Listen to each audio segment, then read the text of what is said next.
What the hell was that? That reminded me of the old days. Oh my God. That was terrible. That was one of the worst played Detroit Lions games in the Dan Campbell era. That was what it was like back in 2021. That was a flashback. Oh my goodness. Welcome, welcome. Come here, complain. There is no silver linings yet in the first half hour. There is some concern with the Detroit Lions, clearly, but there is a silver lining we'll talk about after 30 minutes. First 30 minutes, we're going to complain. That was atrocious. That was bad. Dan Campbell takes the blame for a disastrous 27-24 loss. The team did not play well after the bye. Now, that's a concern. If the Lions get a number one seed, you have to be concerned. Against the Commanders, you had a week off. You played like dog crap. You had a week off. You played even worse. Everything that could go wrong literally went wrong. And then just me personally, I'm standing there listening to the media go, well, what does it mean that Terrion had an interception? You know, what kind of confidence can he gain? Oh, my goodness. There were some tough questions asked to Jamison Williams. I was very impressed. They asked him, hey, did you get out physical? Yes. There's major concerns with John Morton. He broke the run game. But if you follow Lions on SI, I told you that. That was his clear weakness when he was with the Jets. I put up, when he got fired, what the concern was. He struggles creating a dynamic run game at times. When you got Jahmyr Gibbs and David Montgomery, it cleans up a lot of messes. But this week was a complete mess. Brian Flores owns John Morton this week. Clearly, that game sucked. I watched it. I held it all in. Now I get to vent because I sat through that mess. And shame on security for not giving me an Amon-Ra bobblehead. Every single time I've gone there, security had the boxes open. They were ready. Foul. And they would be like, hey, welcome, welcome. Here's your gift. Thank you. That I can give away to people. Today, it was on lockdown. They're like, no media gets a box. I'm like, man, I give it away. I said, I give it away as a gift. No. I said, well, happy holidays to you too. Every single time. David Montgomery, Aiden Hutchinson. What do you think I'm going to do? Sell it? I literally give them away. Shame on you, security. It's okay, though. I should have said, you know who I am? We will not give any away to media. I got there at 10 o'clock to watch that. Dan Campbell didn't have his team ready. Clearly. Whatever they did, now, whatever they do in preparation after time off is not proper. It's defunct. It's now twice. And second of all, Dan is starting to use cliches that don't mean anything. We got to clean it up. We got to clean it up. No crap. Your third down play is still rough. You haven't cleaned it up. You did a whole self-scout. You understand there's issues. You didn't fix it. So now you got to go back to the drawing board again and go fix it. Lions sit at 5-3. They're going on the road to the Commanders, but nothing from that performance should leave fans happy. But one thing, and I'll share it later. If you want to know right this second, I'll get to it. Leave a super chat. First and foremost, the early 200 people, thank you for tuning in after a terrible Lions game. That was atrocious. Offense, defense, special teams, coaching, offensive coaching. You didn't make the key play late. That was terrible. That was reminiscent of the days when the Lions played like ass back before Dan Campbell. But there's an issue. There's an issue in regards to how the Lions prepare after time off. Something's wrong. It's broken. You got to fix it. Maybe not enough urgency, rust. And let's get all the complaints out of the way. First and foremost, what bothered you guys in the chat about this game? What will leave you pissed this whole game? I want to shout out early on. First and foremost, the free way to support the stream, hit the like button. If you like what you see, a real Detroit Lions reporter that'll tell it to you straight, what he's feeling, when he's feeling it. Hit the like button, free. Super chats are open. Your questions go right to the front of the line. Your vents right to the front of the line. Second, here are just the basics of things that I'm mad at. First of all, it's clear you missed Kirby Joseph, DJ Reed.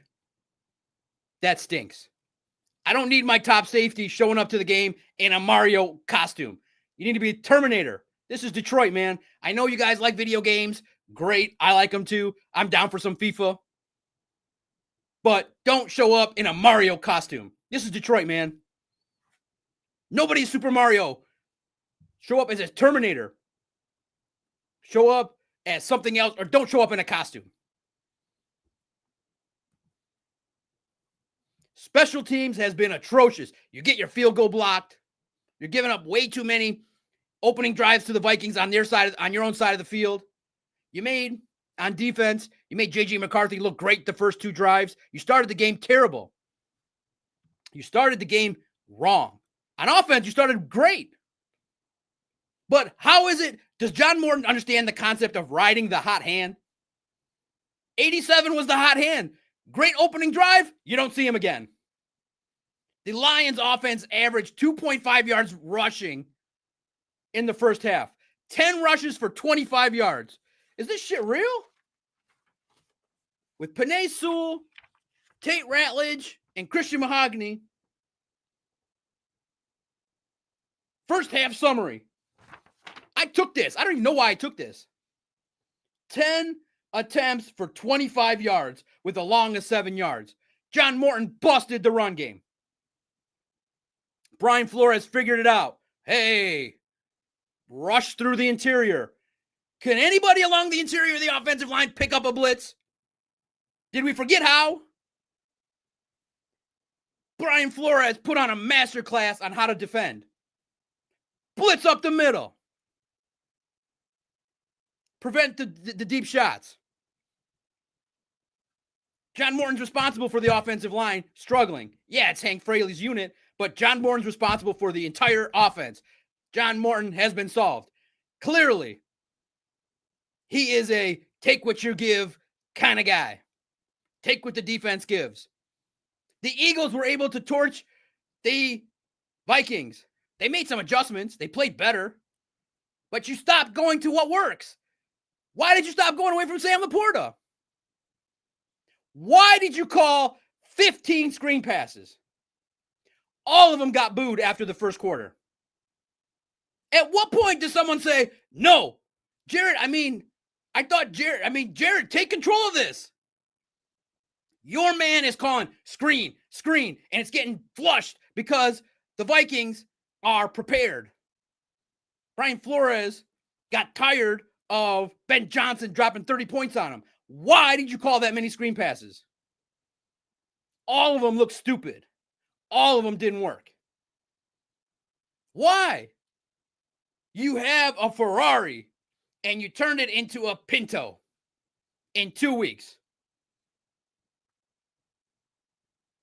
Jameson Williams plays early in the game look atrocious. Third down predictability. One of the reasons why you struggle on third down, it's so predictable. You're in third and long, you're going short. Why is John Morton in love with the screen pass when it doesn't work? It was atrocious. You had everything that can go wrong, like Dan Campbell said. Everything that you could do to lose a game, they did. Why does that happen after the bye week? That's crazy.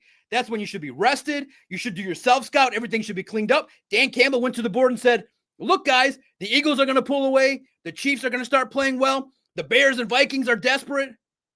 And that's the performance. That's what's concerning. There was reason that you need to keep up.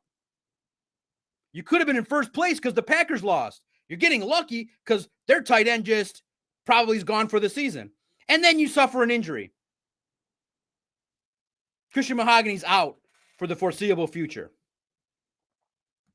John Morton is going to be scrutinized this whole week.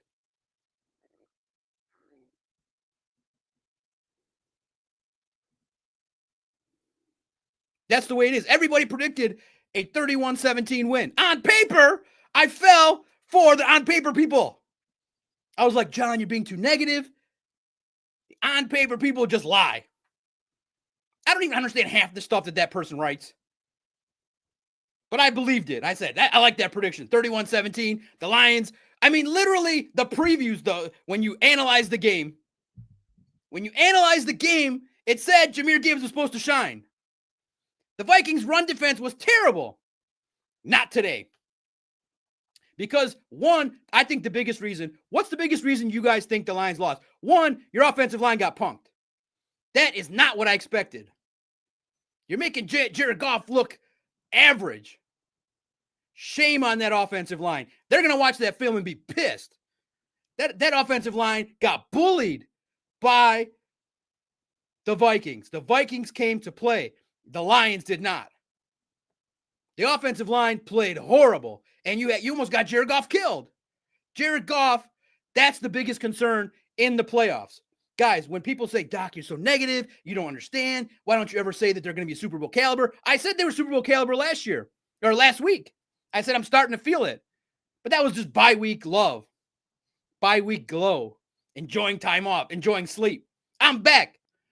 A playoff team is going to do that to you. They're going to blitz up the middle. They're going to try. And what happened to the blitz beaters? What happened to the hot? Did they forget how to do a hot route?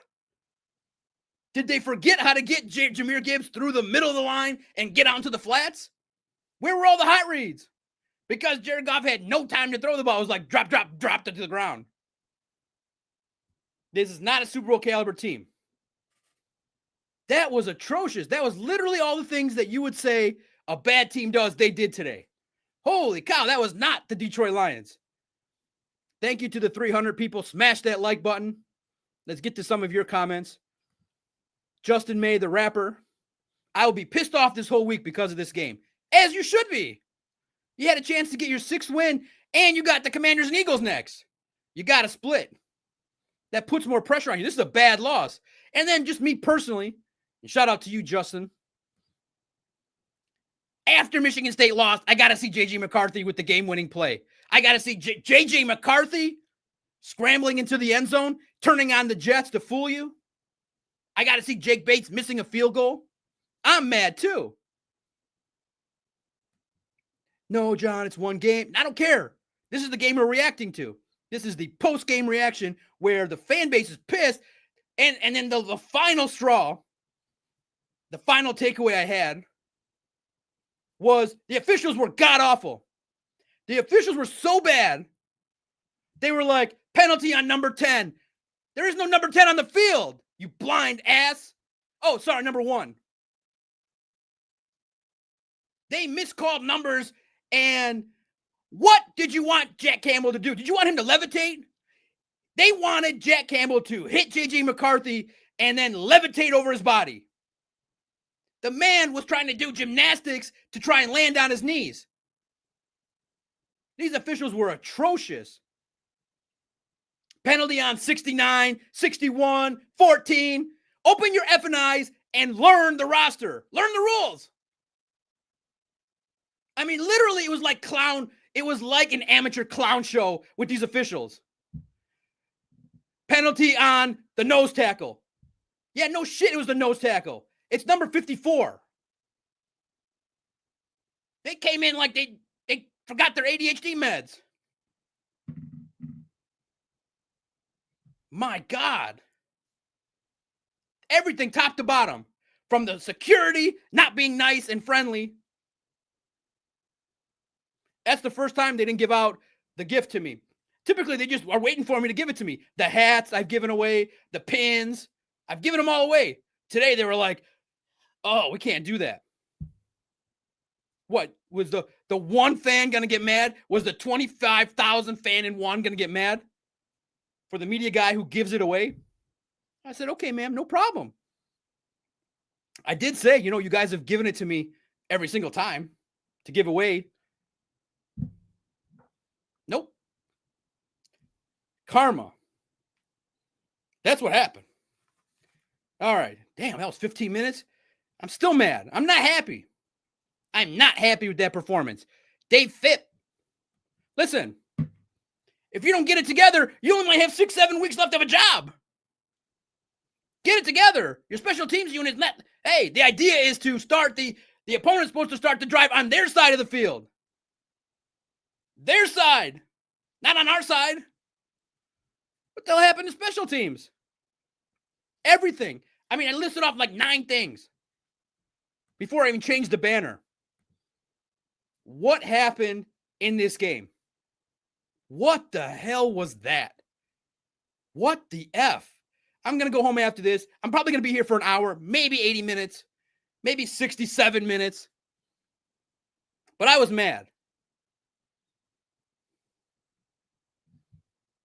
And you know what also made me mad? My 2 friends to my left, you know who they are. They weren't cheering as much as they used to be. They were like, oh. And I was quiet like I am. They were not happy either. You made my friends to the left not happy.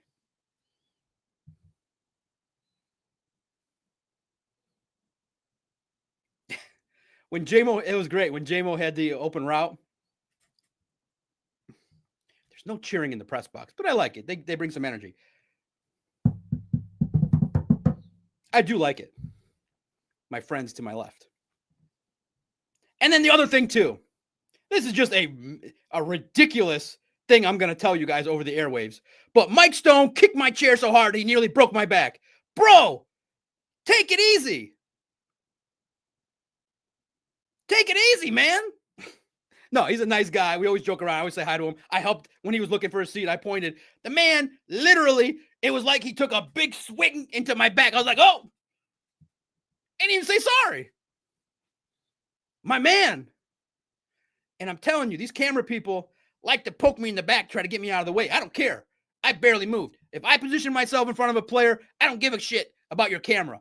Figure it out. I'm 5'4", trying to get video too. One of them, I don't know what it was today. It was sharp. It was poking me. I was always going to be like, hey, you're hurting me. I don't know if they had a sharp nail, but that was hurting. Like, I've been very professional for 5 years of these camera people poking me. Now, if they tell me, like, if they do the hand gesture to put your camera down because I'm short, I get it. But the poking in the back is annoying. All right. Those are the normal complaints. God damn, Stoney. Boom! He kicked my chair.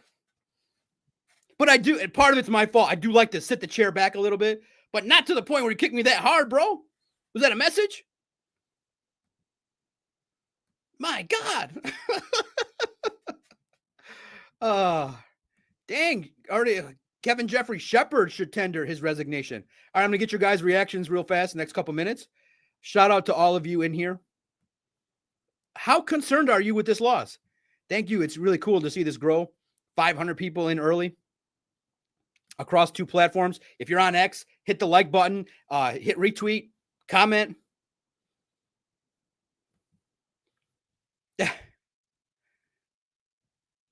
Steve, Green Bay, Notre Dame, Yankees are my teams. We lost, so I'm okay with it.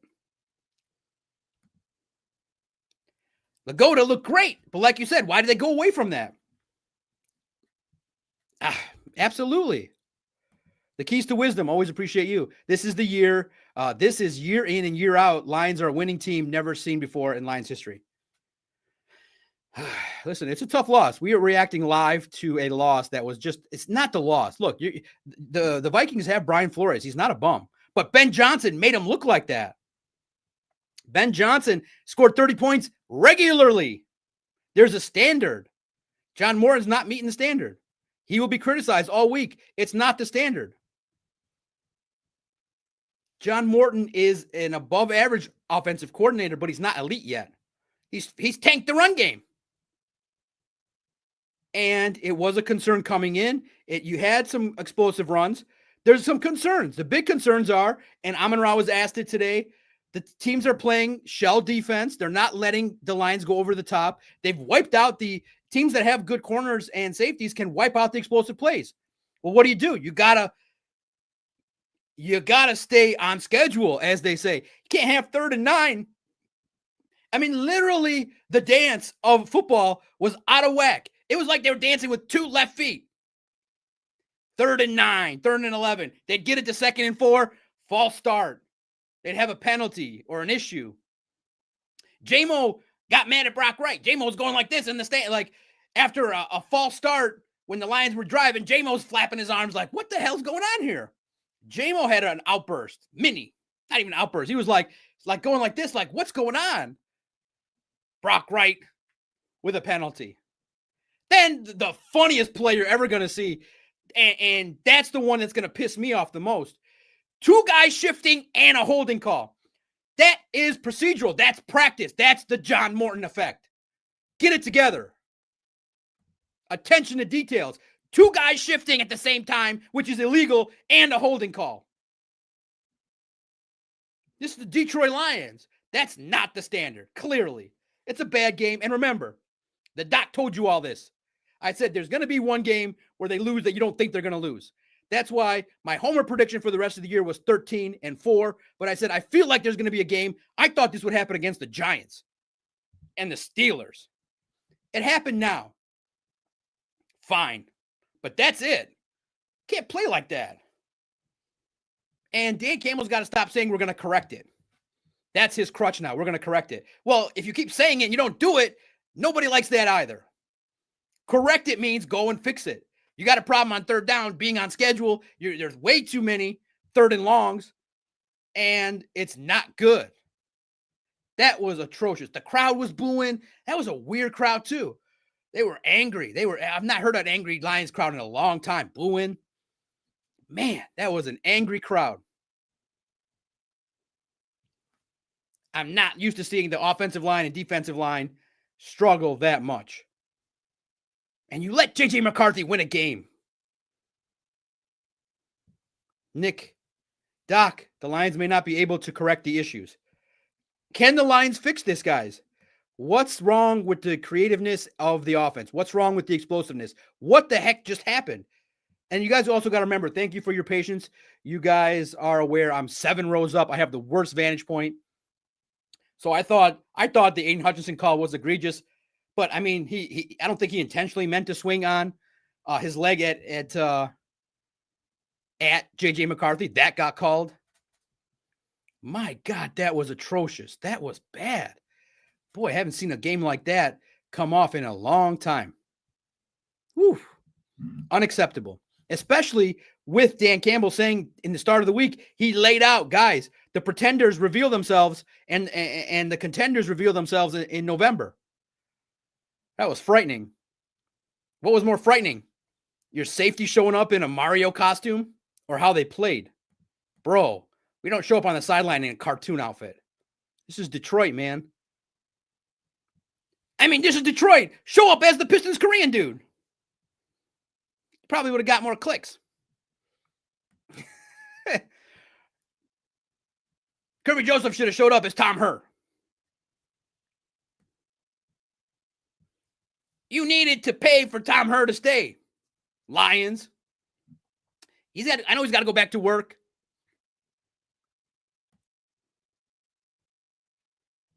Steve gets in. Morton is living in 2004. 360 smooth. Shout out to you, my man. I'm 720 smooth too. Twice around the circle. It's the OC. I feel like our offense was so dominant and explosive last year. This year seems different, and the play calling. Yeah. So my question doesn't seem as stupid. Does it? Now, in essence, I was really, again, my first week question was a lob. I was meant to say like, hey, you don't have to change up communication. You don't have to, he could have said a lot of different things. What my theory is that can you feasibly run last year's offense? Feasibly, you probably can't, because it would appear defenses have figured you out.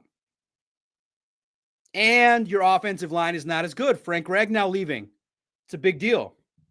But Dan's supposed to say that. We're supposed to think it, and you thought it? Exactly. So that's the nature of how I asked the question. Like, we're all thinking you had the best offense last year. Run that offense. John Morton busted the run game the last 2 weeks. The play calling is not as exotic. It's not as good. It is challenged now. And this is the chess game of sports. This is the chess game, which is you do something good, defensive coordinators try and match it. This is why a lot of starting pitchers in Major League Baseball start off great.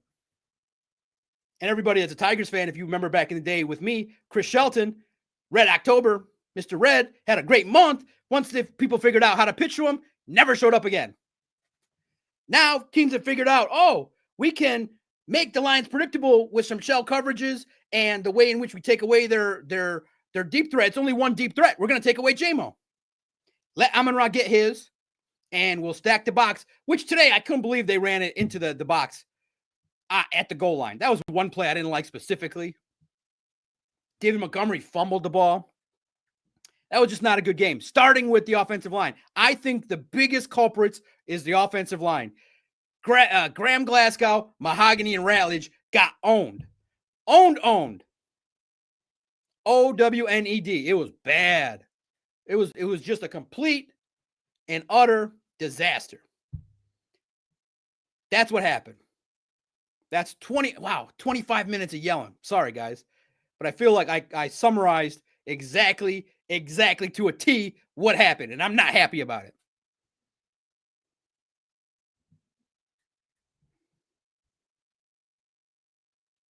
And the theme that the media came up with was, because Aiden parroted it, he said, maybe we needed a loss like this to wake us up. Wake up from what? It's a week-to-week league. It's a week-to-week league. You don't get up for the game for these paying customers? It's a week-to-week league. And I don't care if it sounds stupid. The Halloween party had to have some effect. Probably like 2% of all this disaster. But you should be rewarded. Like, no Halloween party. You're not dressing up as a chef. You're not dressing up until you win. Your Halloween party is Monday and Tuesday. You get a belated Halloween. There's no partying during game week. I don't care if it's before the day off. This is lock in. And again, it's stupid, but lock in. Motivation. Sports is motivation. You guys want Monday, Tuesday, and Wednesday off and a Halloween party? Win this game. Stop playing like ass after the bye week.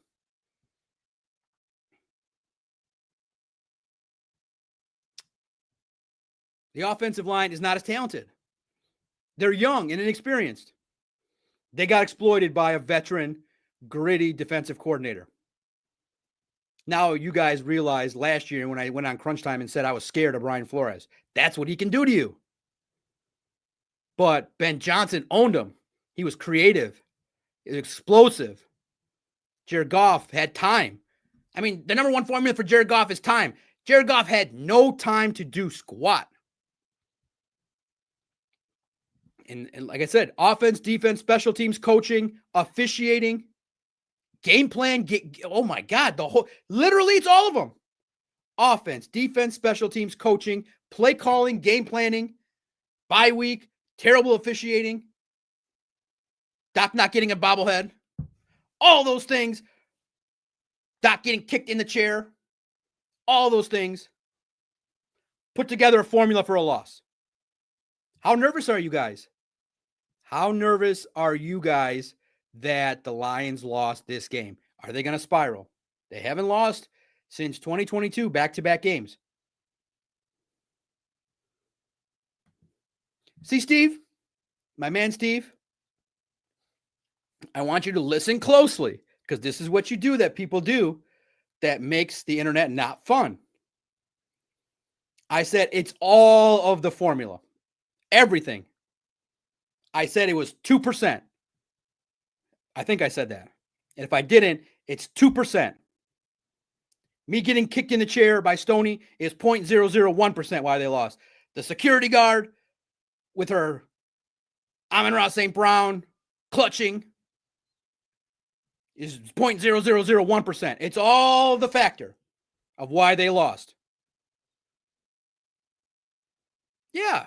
You know, I want you to lock in. Everybody's giving you their best. Shout out to you, Steve. Much love. Are you really saying? Pat says, I think that was the trap game. It's a trap game. That's the definition. If you rewind, I tend to when I sit, I type like this, and I push my chair back, and he just boom, as hard as he probably could, kicked that chair. He was excited to get to the food. He boom, it was like this. That's how it was, and it let out a bang too. But it's fine. It's just stuff to say on a podcast. Stoney's cool.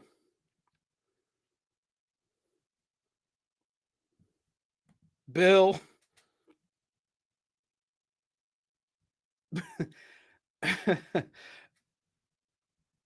Bill Boulire with the CK silent. Doc, when the Packers fire MLF, what do you think of the Lions going after him? Yeah. Oh, John Morton, please dial it up to 2025, please. This is not 2014 Raiders. This is not Jerry Rice Raiders, brother. We got to pick it up a notch. You got to get to the next level. You got to figure out the run game. You can't have Jahmyr Gibbs, a superstar, have a game like that. The Vikings were playing terrible against the run. That was our best bet. You also made Drew Ellis, our financial planning expert, look wrong. Luckily, this week, I stayed away from the action. I didn't feel good about the spread. I didn't put no money on the Lions. The Lions have been good to me. I said this week, it's after the bye week. I want to see what they do. I had no action on this game. If I would have had an anytime touchdown for JMO. That was clear. Absolutely. Do I ask it? I mean, I always say, Doc, once I stopped caring what people think like 6 years ago, it opened things up. But yeah, I tend to fly off the handle a little bit, a little performative. But it's true. Do you guys think that John Morton is going to get stripped of his play calling duties this year? I thought that after the Packers game. I said, I smell Anthony Lynn. Then he dominated against the Bears, the Browns, and the Bengals. But there were some patterns. The one pattern that was broken was he busted the run game. That can't happen. The offensive line in the third down and the explosive plays, basically the keys to running a good offense, has been busted. How much to blame is John Morton? Are you nervous about John Morton? I am nervous. I'm nervous that the blitz beaters weren't there today. In-game adjustments. I mean, everybody knows that what Flores does. Man, Flores came with the plan today. Pressure through the interior, see what they got.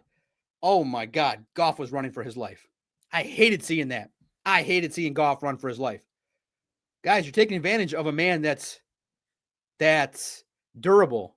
Protect Jared Goff at all costs. The offensive line, guys, I'm sorry. I'm sorry to say it's busted right now. And you lost Christian Mahogany. Coyote Awosika is now tasked with the job.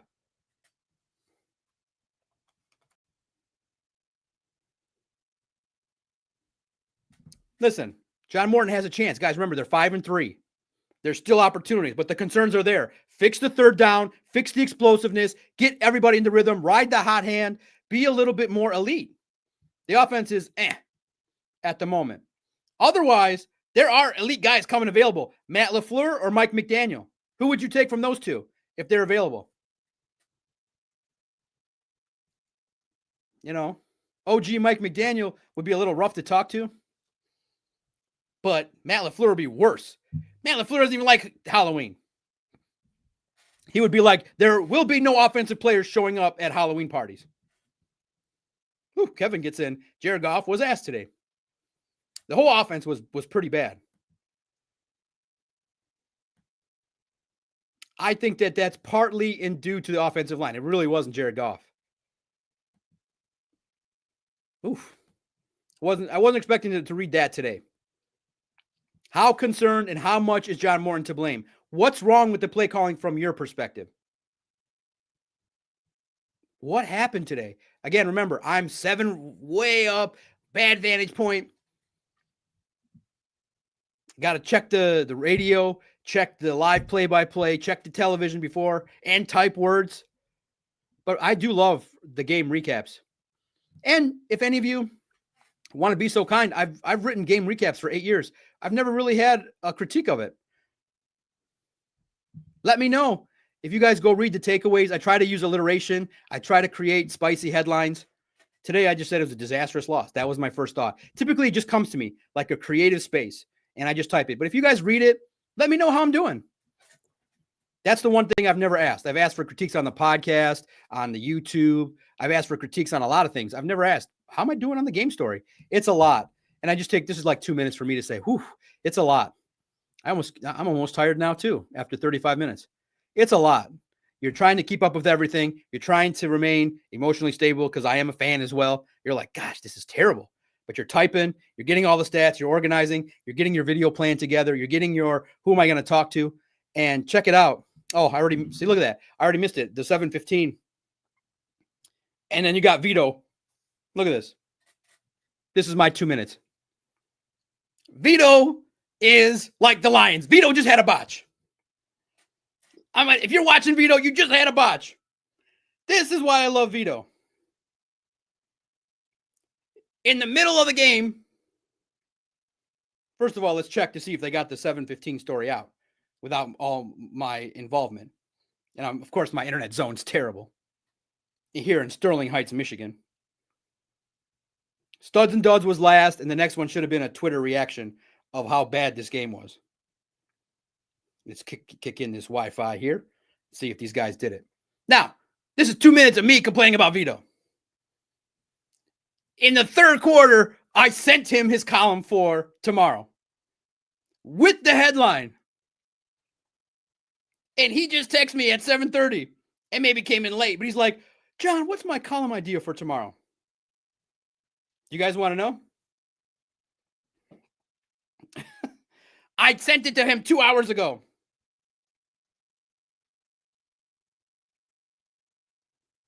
Crappy Wi-Fi. Oh, look at this.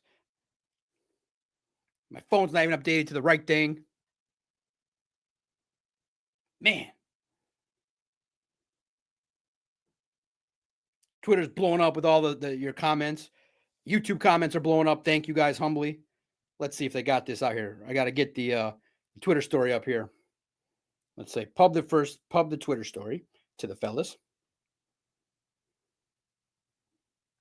Now, Vito, let me read this here. I think I shared it with him. And I asked him how many characters were the headline for the column. I'm going to share it with you because you guys, it's actually in line and the universe has conspired for me to complain about Vito. I complain about him every week.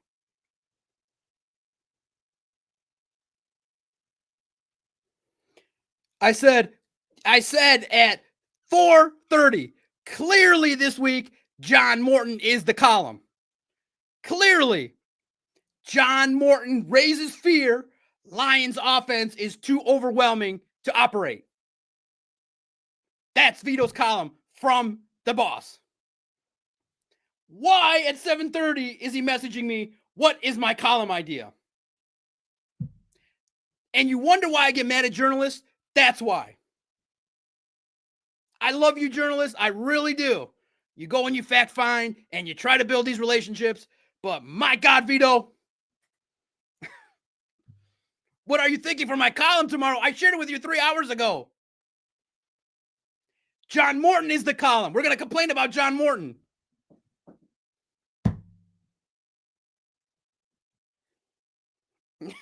How do I handle that? That's what I go through every day. So if you ever see me ornery, you don't see that, the management part, where I literally asked him, how many characters is that headline? 65 characters. And it appears that they have not posted the 7:15 story. See what happens when I'm on the air? Everything falls apart. But it's okay. The numbers are good. We're having a good time. There's 600 people in here. This is awesome. Thank you. Hit the like button, please, so that I can calm down, because management does not suit me. I am like Dan Campbell as a manager. I am a bad boss. I get angry at the dumbest things. Why would Vito, a classy journalist, ask me what his column idea is when I shared it with him and we discussed the headline length, we discussed the topic? He forgot? How do you forget? 7:30. What are you thinking for my column tomorrow? The column's going to be complaining about John Morton. I'm going to ask him too, see how he answers it. Didn't we discuss this already? Discuss this, Vito. Let's see how he answers it. Because I can be a dick as a boss. Because I have high standards. That's not what you should be doing.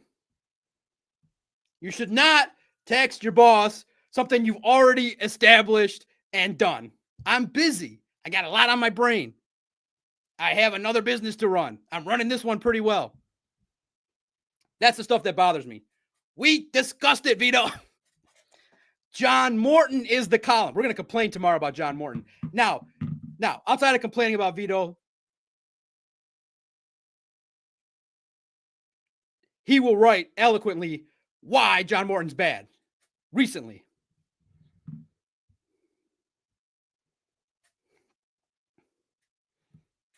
He will write it and he will dominate it. Check it out. It'll be in the mix tomorrow. Vito's columns are one of the most read on our platform. Vito Churko. He's underrated behind the scenes. I can't wait to see his answer. He read it. I said, didn't we discuss this, Cito? With the C?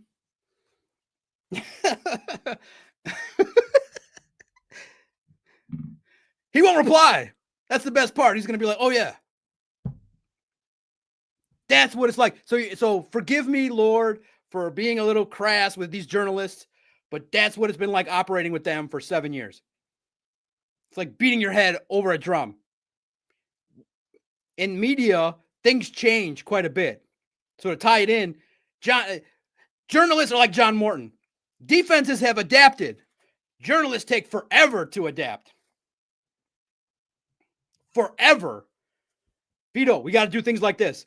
3 weeks later, we got to revisit it again. Vito, remember we had a meeting where we said we're going to do things like this? Oh, yeah. And then finally, we execute it.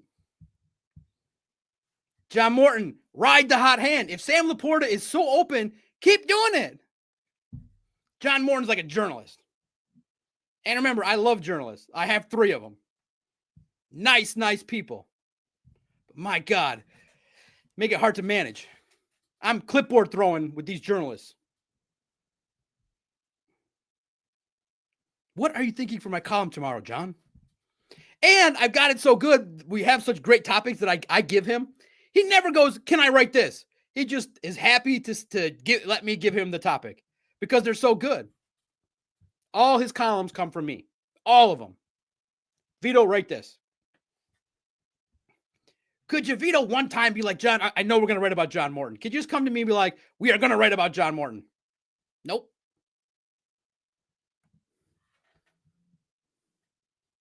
Eating out the pot. You're going to get somebody spanked 50-17. Okay. Thanks for the 2-3 minutes to complain. What is wrong with John Morton? What's the biggest thing he's not doing right?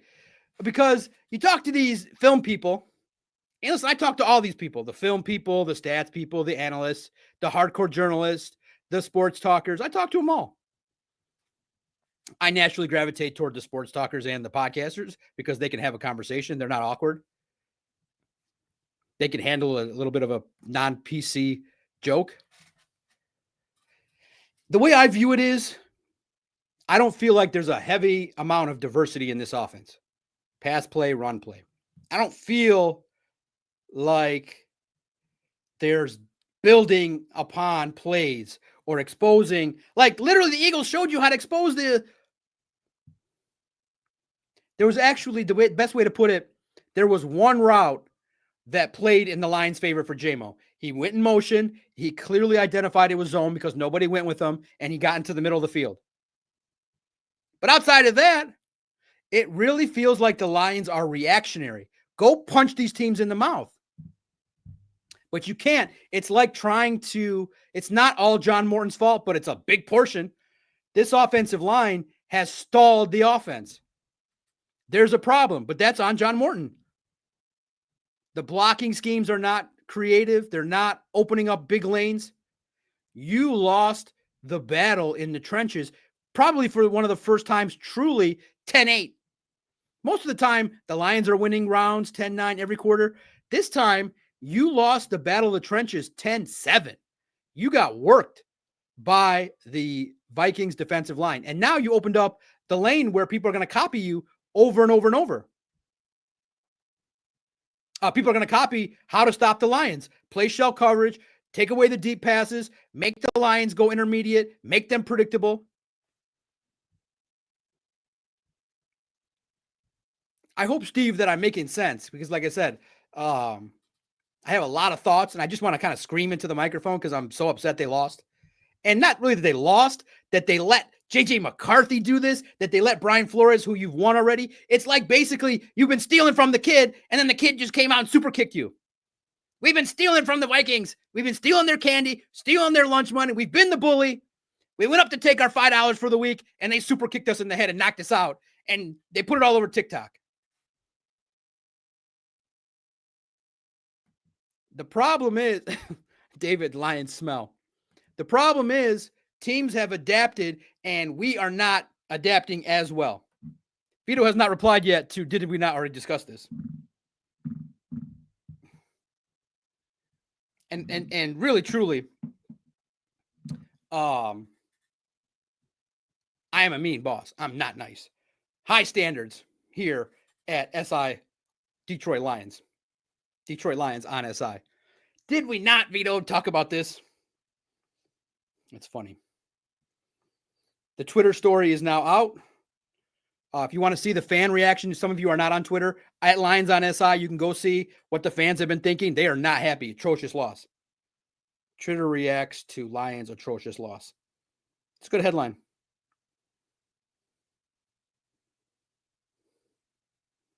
Good headline, Christian. Just doing a quick browse of my friends and what they're writing about. Yeah, winners and losers, injury updates. Yep.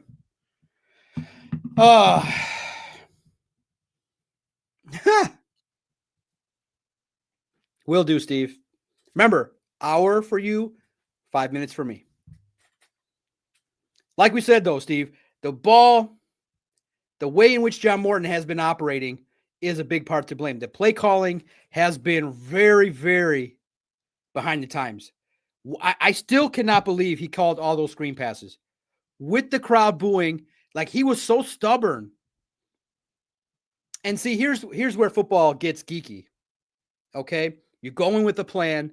You see the plan. You see aspects of your plan work, but aspects that you truly believe are going to work. Like John Morton stayed up all night, Monday, Tuesday, Wednesday, Thursday. He didn't go to the Halloween party. You didn't see any photos of him. He stayed up all night and said, I know these screen busters are going to work. I know he visualized, like he was sitting down at 4:30 a.m. in the lab and he saw a screen pass to Jahmyr Gibbs and he was going to spin out of it and run to the end zone. After the third time, it was botched. The blocking wasn't there. It wasn't cohesive. It was, stop calling it. But his gut kept saying, it's going to work. It's going to work. I get that. These play callers are stubborn. He's like, I know it's going to work. I know I'm going to see the look. I know I'm going to see the look. This is where Jared Goff effed up. For take control of the offense. It's not working. Call something else. Just to kind of spike it to John Morton. Call something else. If Jared is in control of this offense, which he says he is, those calls, the 2 or 3 plays, I don't care if you feel it in your gut that Jahmyr Gibbs is going to break one on a screen. It wasn't happening. Find Laporta, find St. Brown, find Jamo, find Montgomery. Find something else. It wasn't working, and they kept going to it. And heaven forbid you stay on schedule. You were on 3rd down and 5 or longer quite a bit. The penalties, the messed up situations with the play call, the game plan, and combined with the fact that Brian Flores came with an A-plus plan, it led to disaster. On a scale of 1 to 10, how much does the offensive line get blamed or John Morton?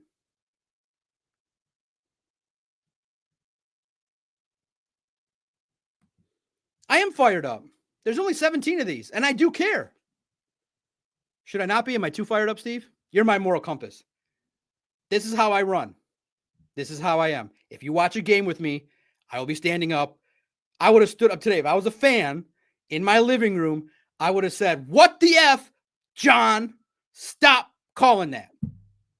What the F is he seeing in the Vikings defense that lets him believe this is going to work?"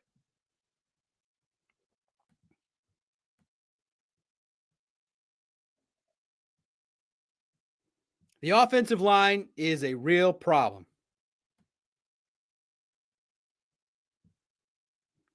Steve O, baby. How do you think Stafford is feeling right now? He feels like he's on top of the world. And you know what Rams fans are saying? Thank you, Lions, for taking Goff. That's a global thing. I know. That is the biggest fear that's activated every week, is in the playoffs that can happen. This exact game plan, this exact look you saw against the Commanders, you see it against the Vikings. You probably won't see it for a couple weeks. It'll get cleaned up, but it can always be there. You just lost one of your best offensive linemen. You might be 5-5. This might be the adversity. This might be it. You're good enough to beat the Giants. You're good enough to beat the Cowboys. You're good enough to beat a lot of these teams. But if you look at it from the perspective of the Super Bowl, I'm scared. That was bad. How much is John Morton to blame? All right. There's a silver lining. And like I said, keep your comments coming. We'll have some discussions. Tell me, how do you fix this? How do you fix this? There's a silver lining. I told you I'll give it to you after 30 minutes. 52 minutes have flown by, and I'm so humbled that the stream has gained followers, 700. We started at 3, now we're at 7. Please, if you're on X, retweet. If you're on YouTube, hit the like button. That's all I ask. And we'll keep going as long as the comments are strong and the stream is growing. I really love it. Thank you.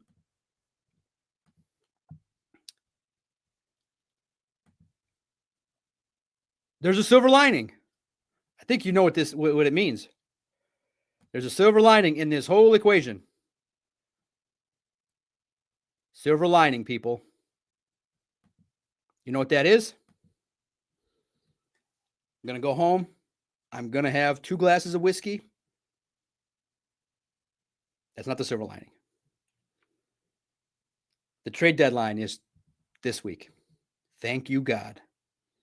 Because if Mr. Brad Holmes, there was a chance if the Vikings would have rolled over and got beat by the Lions could have stood pat. If they didn't suffer the injury to Mahogany, which sucks, they would have had a chance to stand pat. I did pick up the phone. In all honesty, I joked around a little bit, but I picked up the phone a little bit, talked to some people with knowledge. I'm not going to call them sources. They're just people I generally talk football with that have knowledge. I don't call them sources. That's a dirty word, the dirty S word. They're people I talk to in football circles that know stuff, that like to talk to me and like my style of communication.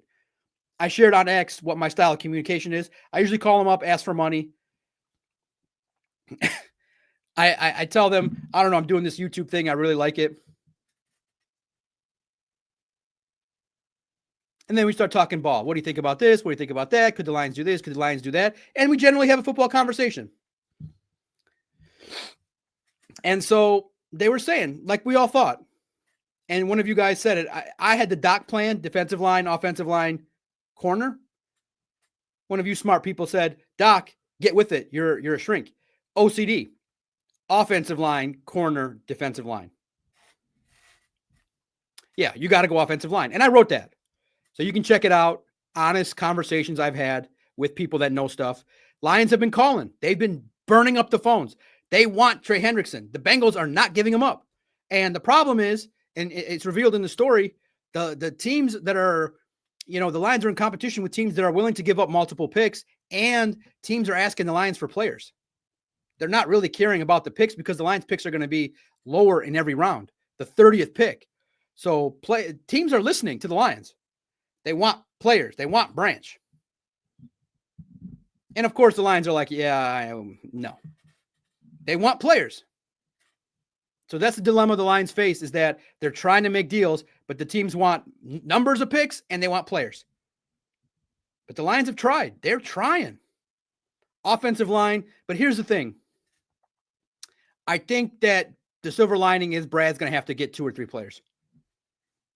And it might not be in the trade. You might get 1 player in the trade. You might have to go do the whole after Thanksgiving practice squads shopping spree like you did before.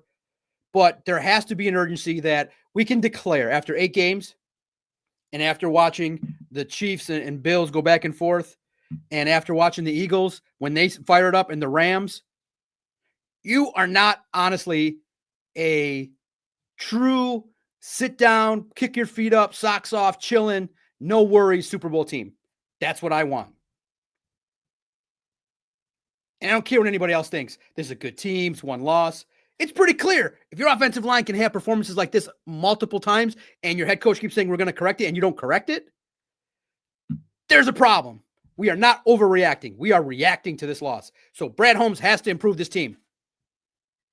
I think the splash meter went up from 20% to like 28.5% to get a big name. Problem is, if you're really, truly honest with yourself, DJ Reed's coming back. That's a corner. Davenport, Pascal, Ahmed Hassanin. You're getting 4 or 5 guys back. And Brad Holmes doesn't like the idea of external options unless they fit 9 different boxes. Look at that. See, Buffalo won at home. And I did see the Lions have the same record as the Bears, guys. And the lowest team in the division has 4 wins.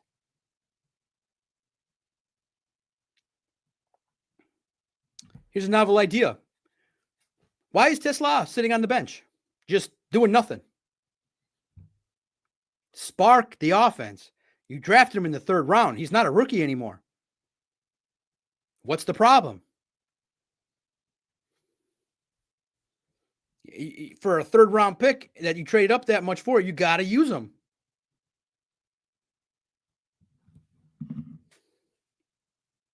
Jay Hart called it right out. We asked Taylor Decker. I'm going to play it for you. I can just answer it. I took the video. And again, he's 6'7". I'm 5'3". So sorry, the way the angle is going to look is going to be funny. But sorry. It always looks funny when I'm taking video of Taylor Decker because he's such a tall man and I'm such a short dude. But I'm going to play it because I took the video. I'll probably just, over the next couple of minutes, I'll just play the videos that I shot real fast. I shot them with my beautiful phone. What do you think?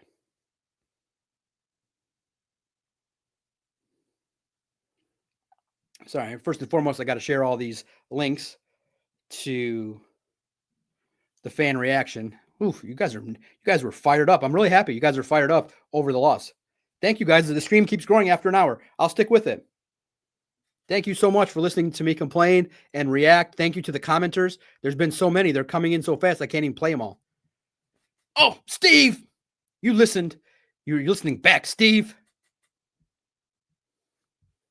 Steve, I went there nicely. I'm always nice. They've always had it ready for me. I've been going there for 7 years. They've given me almost 90% of the free giveaways they've given me, and I've given them all back to you guys. Not today. Shame. Bad karma. I'm the last person that's going to sell it. I've given it away I've given away all of them from the training camp hat to the Aiden bobblehead to the Montgomery bobblehead. Shame. This was Soup Nazi. I ran into Soup Nazi today. No bobblehead for you. And I love bobbleheads. But I ran into the Soup Nazi today. And she was mean too. No. Like, wait a minute, lady. We're going on 7 years here of you just handing it to me. The box was open. Today the box was closed and she was holding on to it for dear life. Listen, lady, it's one bobblehead on 25,000 that's going to a fan. You'd have a media member with a national audience talk nice about the Lions for giving, I've always said thank you for the Lions for all the free stuff they give us, the food and everything. This time, Soup Nazi hit me.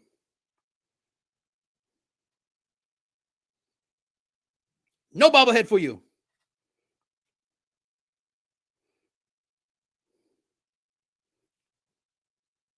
I hope you guys truly were able to enjoy it.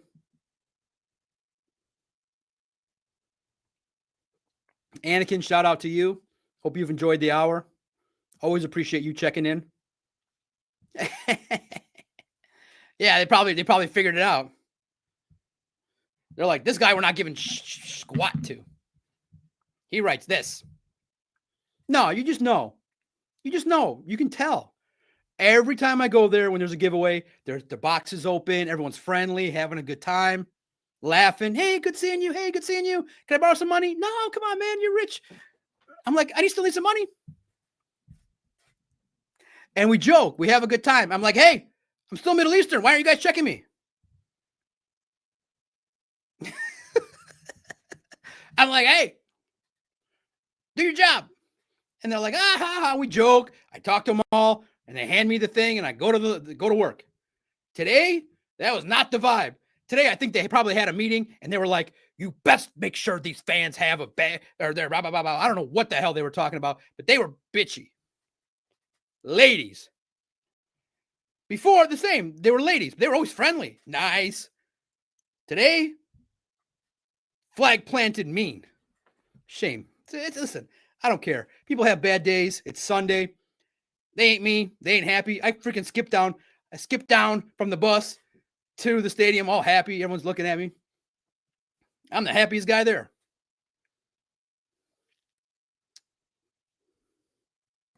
What's wrong with Isaac Tesla? Steve, I think that's too early. It's still 8 games in. But moving forward, we need Tesla better. Absolutely. So, what's any silver linings that I'm missing? Terrion got his first interception. The trade deadline will make this better. Brad will fix it. This week's going to be a lot of anger, complaints. You're going to have the Twitter fans being like, "It's okay, guys. The Packers lost." God, there's some of you fans that go on X and tweet nonstop some of the most ridiculous things I've ever seen.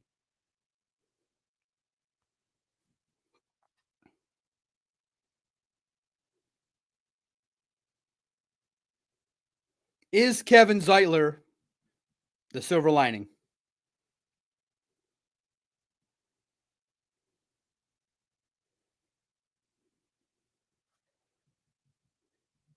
Does that solve? I mean, he's good, but I don't think he solves the problem.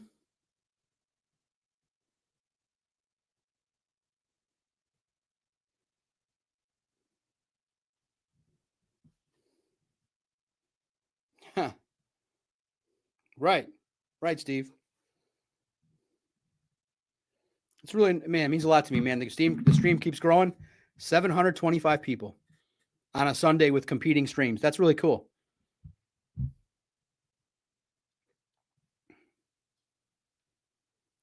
Any silver linings that I missed? Jack Campbell with a bomb. Man, he was played good. That call was so atrocious. That call, man. God, they don't even let you tackle people anymore. Jack Campbell, the heart and soul. All right, let me get to a couple of your reactions. Get your questions in. Super chats go right to the front of the line. And if you want to just become a member for $5, the videos you can play on demand that go up on our website. Thanks. It's a free way to help me. Vito still didn't answer.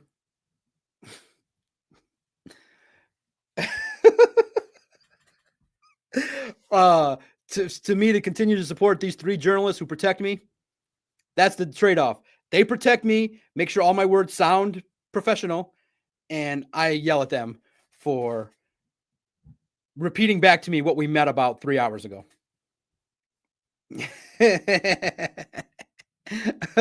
Oh my goodness. I'll say this. Being a boss is not easy. It is a test of patience. It is a test of fighting for people to be as crazy diligent as you are. It's a good fight to have, though. Vito and Christian and Emmett are 3 dudes that are right there as crazy as me, but nobody's as crazy as me. Man, you guys are really flying off the handle about Isaac Tesla, huh? Yeah, when you spend a 3rd round pick, you need some returns.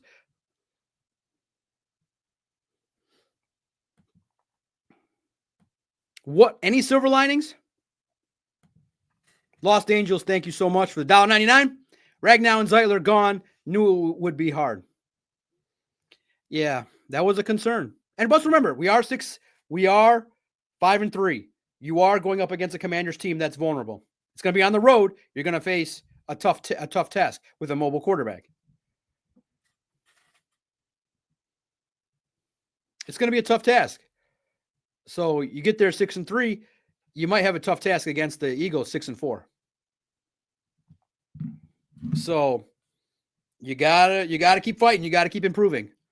Ragnow and Zeitler gone. Yeah, Zeitler might have been the one you might have wanted to keep, but you wanted to. I think you were targeting an alignment, so it made it so that was a position you maybe didn't want to pay somebody at that age.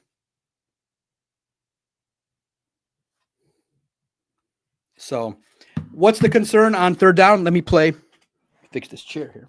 Let me play what Taylor Decker said. I'll try to turn it up. Let's see if I signed into Twitter here. I changed my password. Make sure you guys change your passwords. You never know if hackers are getting into town.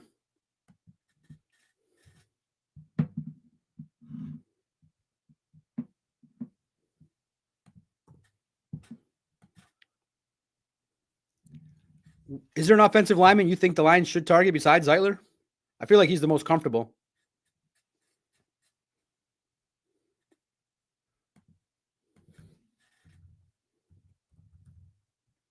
He's the one that was here last year, made everybody feel nice, warm, and fuzzy.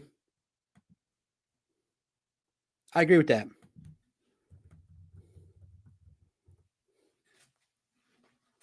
You know, he was a good player. Might not have been one that you should have let go. But, you know, I feel like Tate Ratledge, what's the impact going to be of Mahogany leaving? I mean, I feel like that's a big loss. That's a huge loss for a run game that was already struggling.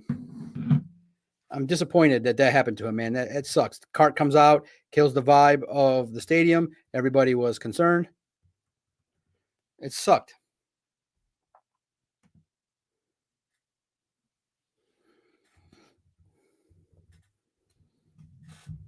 It stunk that one of your options to make things better didn't work.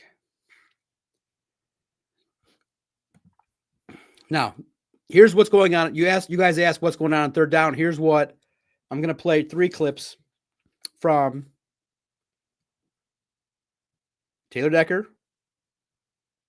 Amik Robertson, and Taylor, Amik, and who else did I film? Amon-Ra St. Brown.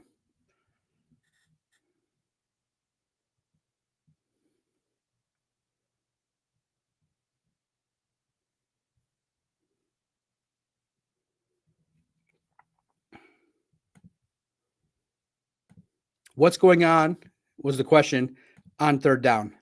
And Taylor Decker definitely had a good answer.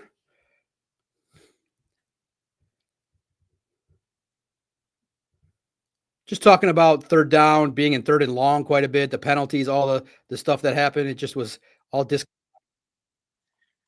So, you know, it's just wasn't a good look. So here's what Taylor Decker had to say.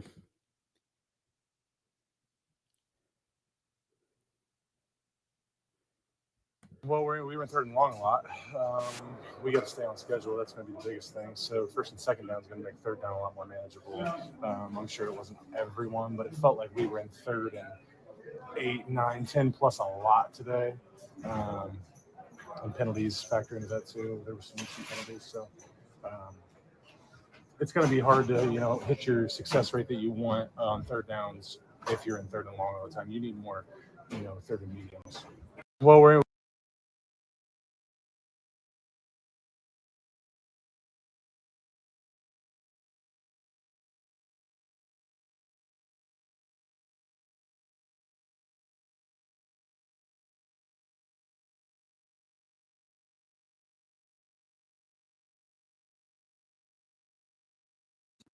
to beat you guys here in your house.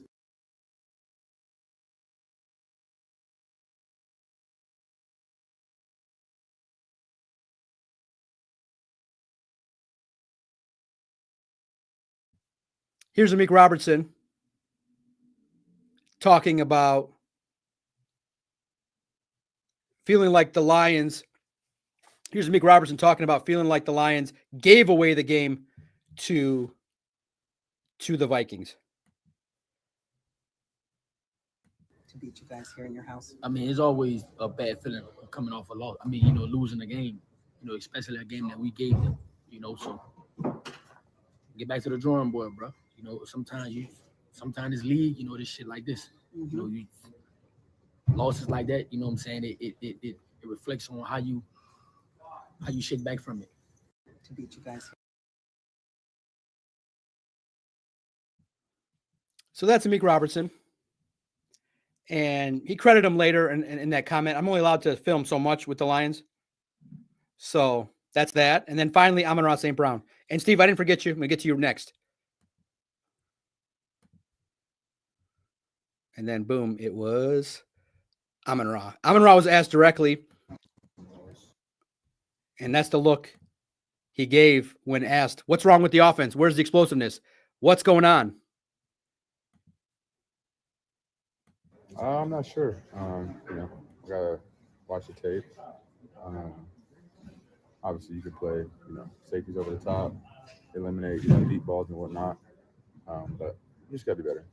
Is it a concern? I mean, you still feel this offense about kicking into gear whenever. We just gotta, you know, I wouldn't say I'm concerned. I know the guys that we have on offense, the capabilities that we have.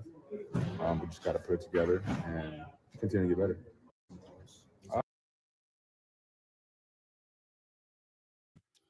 Now, the one thing is media should stop asking, are you concerned? Jared Goff's not concerned. Dan Campbell's not concerned. John Morton's not concerned. Amik Robertson's not concerned. Nobody's ever concerned publicly. So media, please, just, I know it's easy. Are you concerned? I think the percentage that the media asks that question is like 1 out of every 200 times you ask that, a player's like honest, is like, yeah, I'm concerned. We got beat. They're never going to give an answer other than no. I'm not concerned. They are in the not concerned business. If they say publicly they're concerned, they're going to have a talk with PR. They are never concerned. Stop asking these players, are you concerned? Are you concerned about this? Are you concerned about that? Are you concerned about Doc in the media room? No. Are you concerned about world peace ending soon? No. They are never concerned publicly. Never, ever. Stop asking that.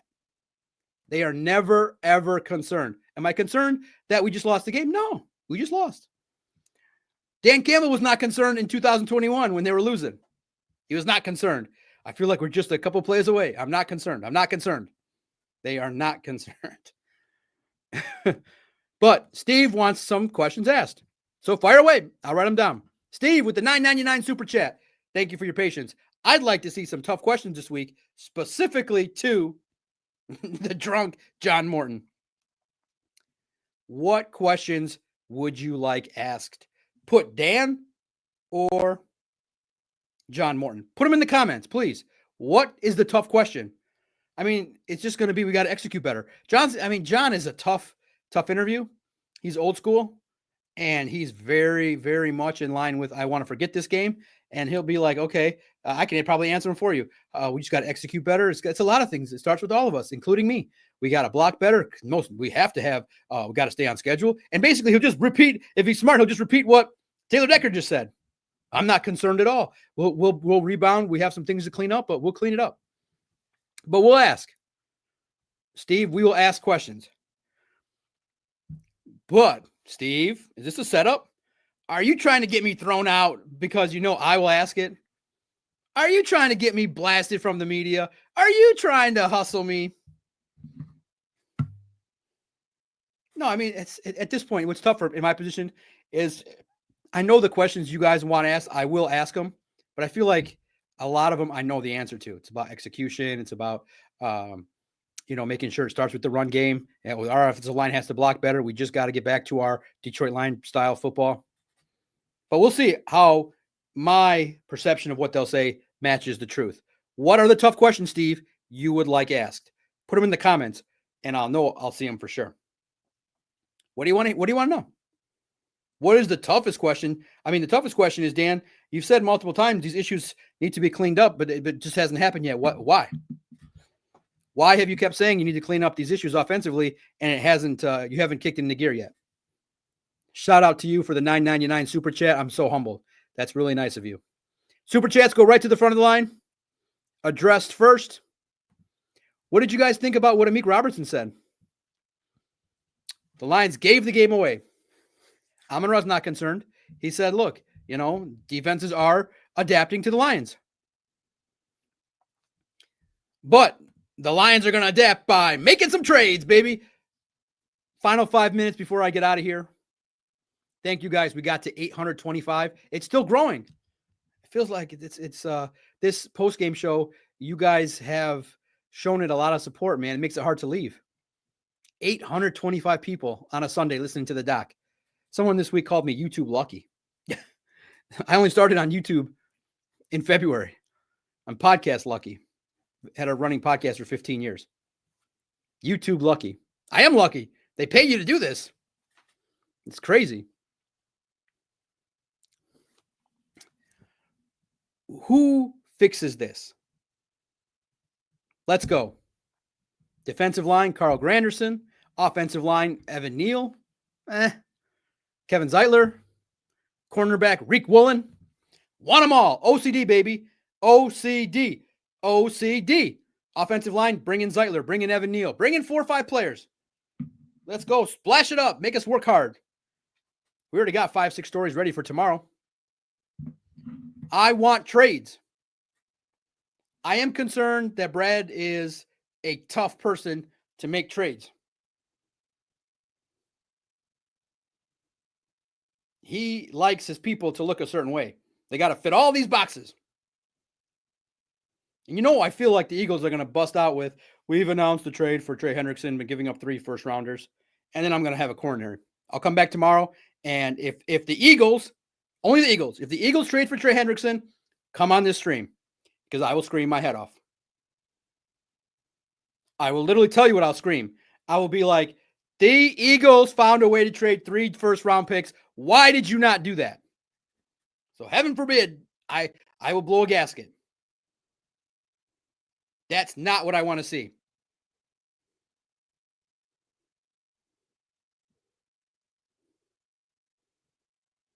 I don't want to see the Lions competitors be aggressive.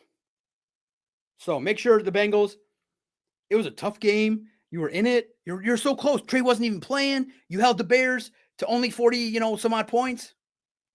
You're close. You are close. You don't need to trade Trey Hendrickson. Keep him. Okay. Brett Brudisil, thank you so much. $5 super chat. The one question I would ask is why Morton keeps going to the quick screen. John, we kind of noticed that the screen passing game was John, I've noticed that the quick screens were utilized quite a bit against the Vikings. Didn't seem to be all that effective. Why did you keep going to it? Got it. I'll put it in a note. See? That's how much respect I have for you guys. It has to be asked. I just hope it's not asked by the Lions team PR first. John, I know you have an explosive Jahmyr Gibbs and he can break one at any given time. Where do you feel like the screen game can get a little bit better? Moving forward, knowing that your offense is so good. Let's be like, oh my God, stop with that, with all that platitudes. So I got it. Why keep going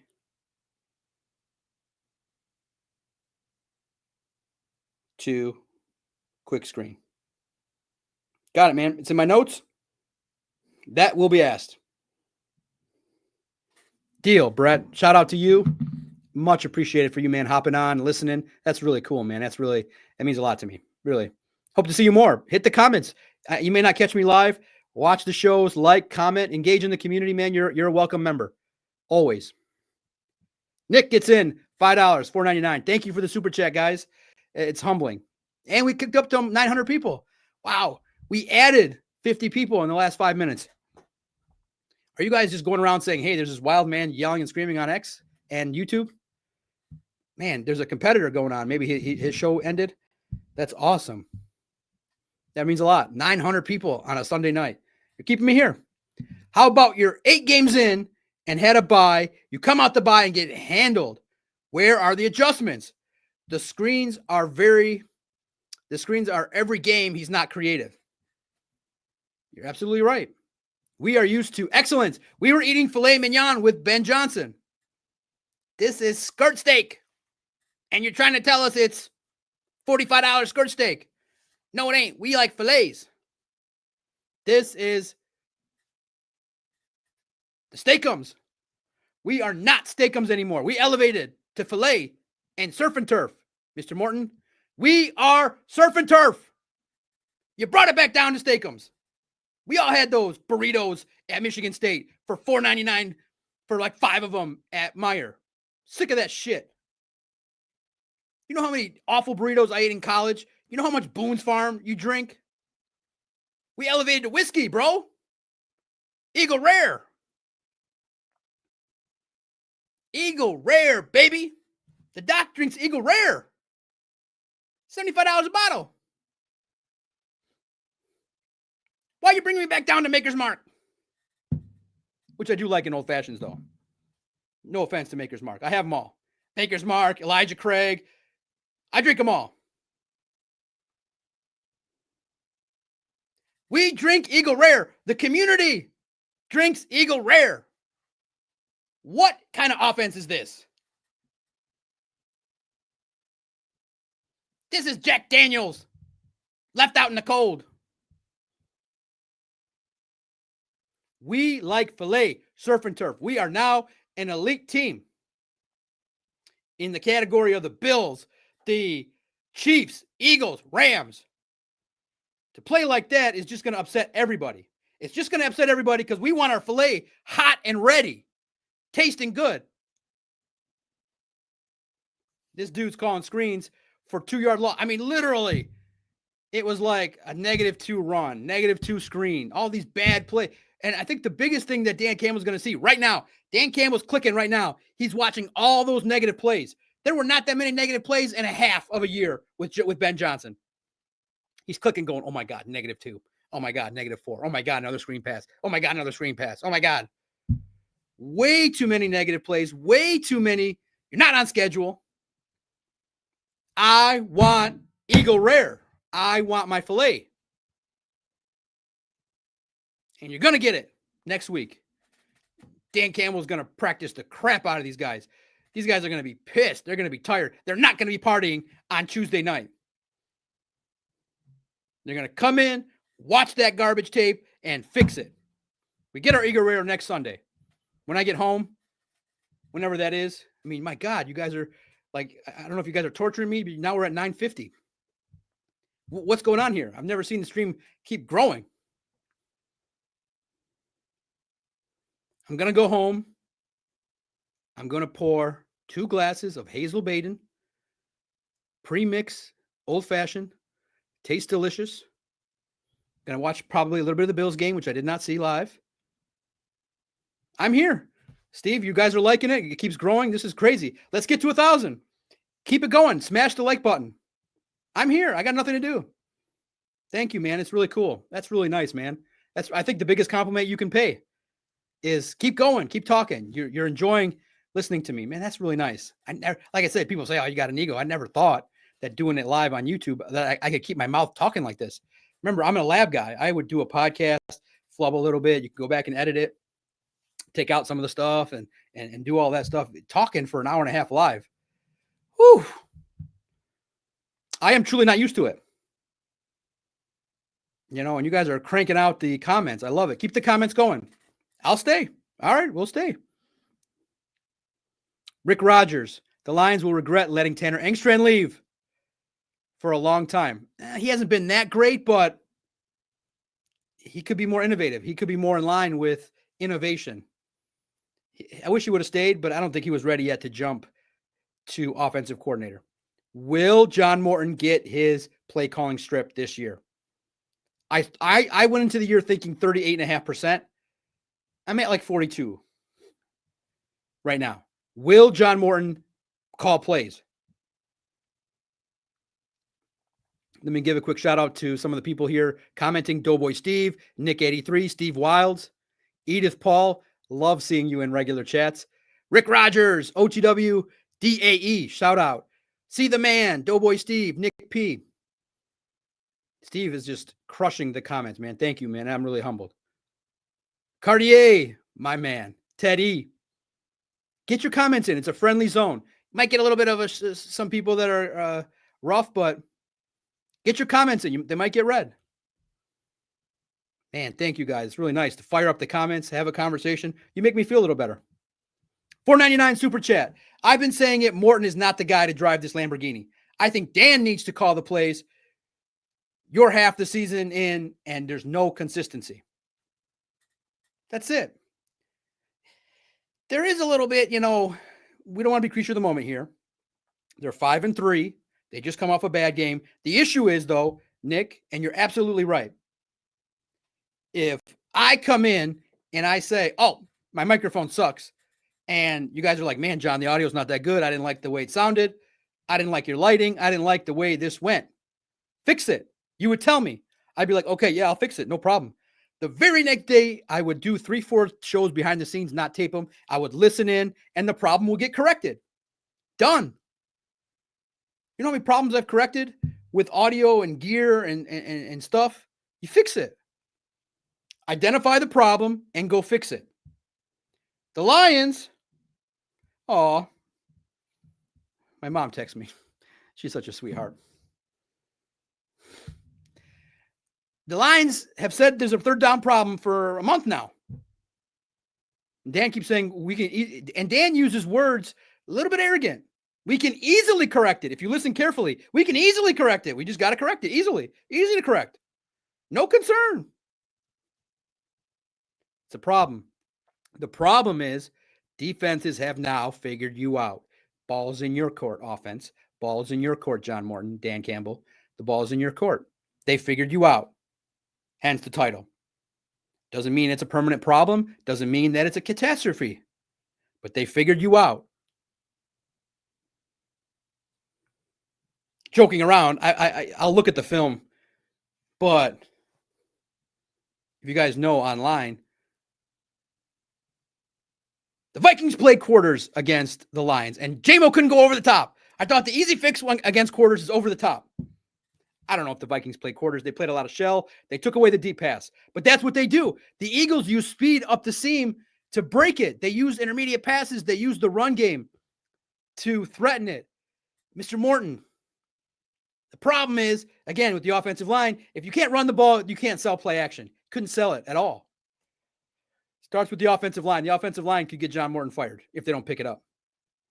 But and remember, too, if you listen to this podcast, if you're a loyal listener, I said this would be a litmus test because the Eagles exposed the Vikings. The Vikings made some adjustments. They pressured the crap through the interior out of the Lions' interior offensive line. It was a disaster. Glasgow, Mahogany, Ratledge are going to hate this film. They're going to click that film, and they're going to get yelled at. That film was terrible for the interior of the offensive line. That was the worst game they played all year. You can't show up to that. That's a playoff. You now have invited all the playoff teams to go against you to come up the interior. You got to have answers. They didn't have answers. Smash the like button. Let's get to 150 likes. There's 900 people in 2 platforms. That's cool. That's really cool. Ragnow Zeitler loss. Big deal. Offensive line's not the same. And you just lost currently one of your young guns in Christian Mahogany. Yeah, let's talk about it. Steve, I'll put a banner up. It's funny how Lions fans automatically giving Lions win at Washington just like they did this game. That's the banner. Could Lions lose to Commanders? I don't see it yet. I just feel like the Lions are going to play a lot better offensively. You got to it's clear, guys. My mom texted real fast. I got to shout out her. Hey, Habibi, sorry for your loss. Are you home yet? My mom knows I work hard. Not yet. I am on YouTube. I don't even know if she knows what that means. But bless her heart. Thanks, Mom. It's always good to have a mom check in on you. She knows her baby's working. And she probably knows I'm screaming my head off. She's probably like, "Oh, baby, it's just the Lions. They're 5-3.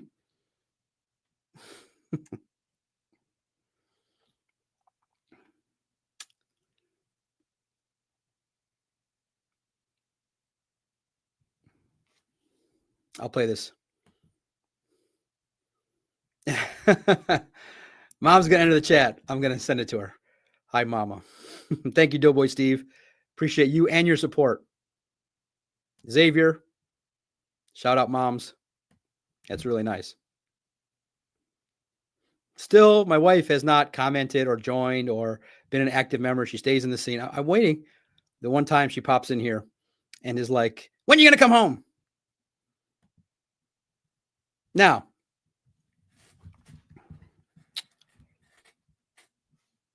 the Lions are going to add at the deadline. I don't know what level. I feel like, again, I've said it's going to be a B to B minus.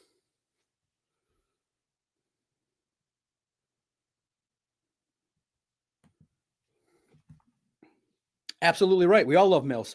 Mothers in love with football.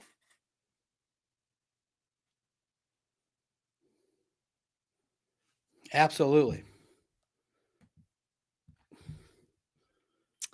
The Lions are going to add, and let's look at it from the perspective of we spent 90 minutes kind of, okay, that was bad. Where can the Lions fix this?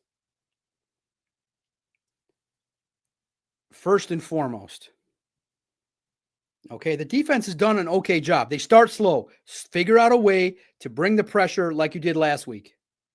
Start effectively. You have to act like you are playing with backups. When you have backups, everybody focuses in a little bit more. The secondary will tighten up. I think Terry Arnold's going to gain momentum. I think your defense is good, giving up only 27 points. You're good. You make adjustments against the run, some more explosive plays. You got to be better critically, better on third down, not taking so many penalties. First and foremost, I've said I think they're going to add. Are you guys, a lot of you messaged me, Brad ain't doing squat. A lot of you have said, Brad ain't doing squat, DOC. Stop it. Stop saying that.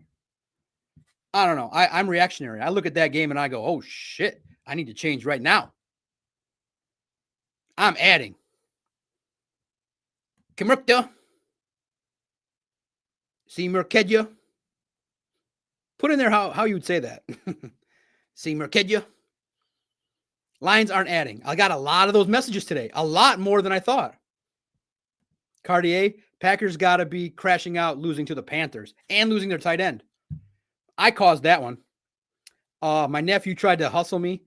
And, of course, I went along with it. But he got Jordan Addison for Chuba Hubbard. But I said, throw in Tucker Kraft. And he's like, no, Tucker's a stud. And I said, yes. He still didn't do it. But Tucker Kraft probably got an ACL. I hate to say it, but that was a bad loss. A lot of you haven't said it, but I read it, so I'll air it. Was that a SOL loss? Nah. I feel like that was just out-schemed by Brian Flores just getting sick and tired of the Lions and the 9.5-point spread and everybody saying that the Lions were going to drop 50 on the Vikings. The Vikings media were like, wow, we kind of thought the Lions were going to whoop their ass. They were kind of surprised. The Vikings had a meeting to prepare for the Lions.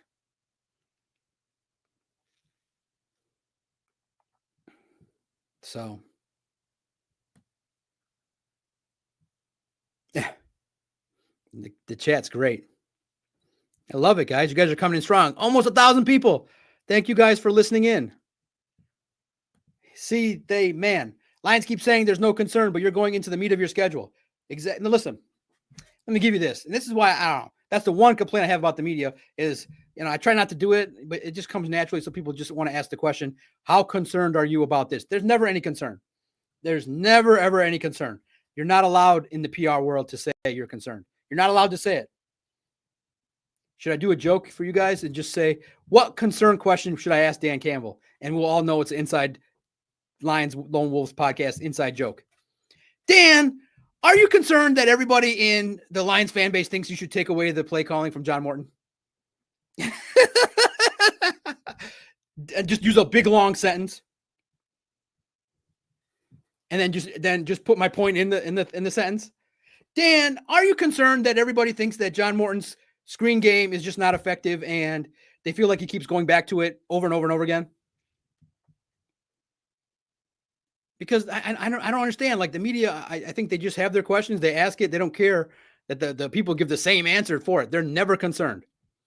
Are you concerned about this? No. Are you concerned? Are you concerned? I don't think I've ever asked recently, are you concerned? I think 2 years ago I stopped asking that because nobody's ever concerned. We're concerned. Remember, our job is to speak. Remember, they have answers that they're trained to give. They're kind of taught to answer. They're taught to be like, hey, when Doc comes, shut your freaking mouth. You talk to these people with the subscriptions that are nice to us. Do not, when he comes, coach speak. This guy with the red, he's bald, short. You can spot him from a mile away.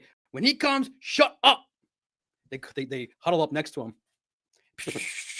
Don't talk to him. Like he will write that shit. Don't talk to him. Listen, he's got a camera in his hands, dumbass.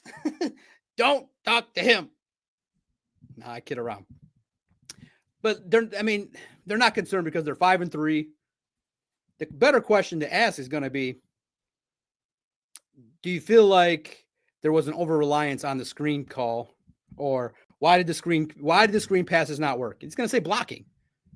So Dan's going to answer all these questions. Great. There's not going to be anything. Listen, it's going to say execution. We gotta execute the play. He was going to say a lot of them could have ran. He said, I felt like all of them could have ran for a touchdown if we would have blocked better. Please, Lord, let this offensive line play a lot better, because if it collapses, it's over. The season's over. Please, Lord, let this offensive line come back. Please, baby Jesus and everybody out there, please let this offensive line come back.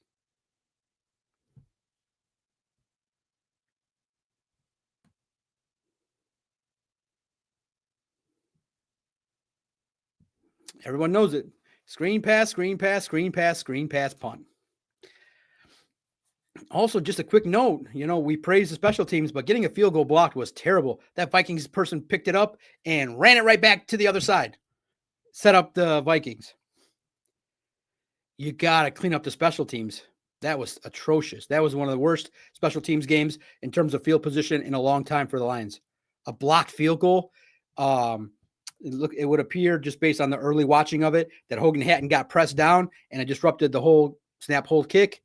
And it was a low kick and got blocked. That operation for that play, man, we're almost at 1,000 people. Thank you. Make sure, smash the like button. Smash that like button. If you're here on YouTube, retweet. You can leave a comment on X. Let me see if there's any comments on X from fans.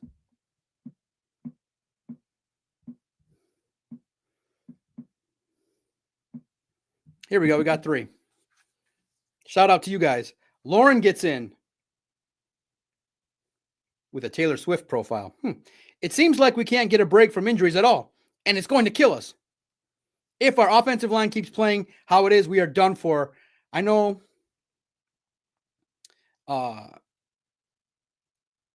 Jared Goff needs a clean O-line because he can't scramble. Lauren's right. I figured out her code. I'll say it again. Lauren, it seems like we can't get a break from injuries at all, and it's going to kill us. If our O-line keeps playing how it is, we are done for. I really don't care how well other players play. Jared Goff needs a clean O-line because he can't scramble. Breaking Bad, offensive line plays meh, then the entire offense is meh. This offense needs good offensive line play to win, period. All caps. Goff is never going to outrun the pass rush, and rushing lanes don't open themselves. King Jiggly, no anger here. They're a 9-8 team, no interior line, and hurt old left tackle. A QB that needs a top 5 O-line. What did everyone expect? Ooh, dagger. Andrew just messaged, I'm worried big time about the offense. Looks like a high school. Left side slants and that left side. 15-yard crosser caught around the hash that the entire offense all caught today, and a plethora of dog shit, incredibly predictable screens, refused to adjust to the middle rush. Looks like a high school. Left side slants. Wow. Wow, you guys are angry. Almost at 1,100 people. Wow. That's really cool, guys. That's really cool, man. Thank you. Anand Nathan. Stafford also can't scramble. This team needs to run. No run, no gun. Yeah. What's your concern level for the Commanders?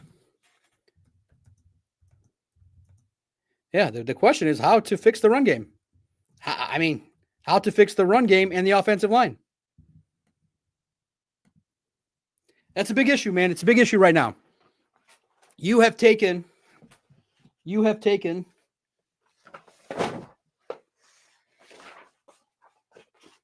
go all the folders. You have taken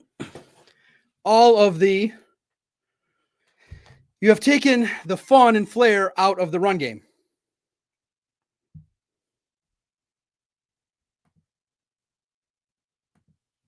Two weeks of game planning gave you 10 wide receiver screens. Oh,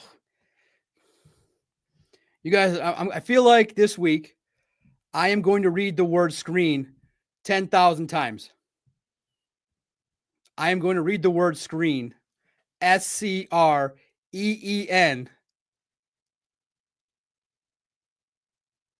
1,000 times.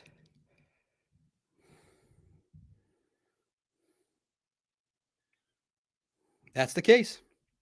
Too many screens.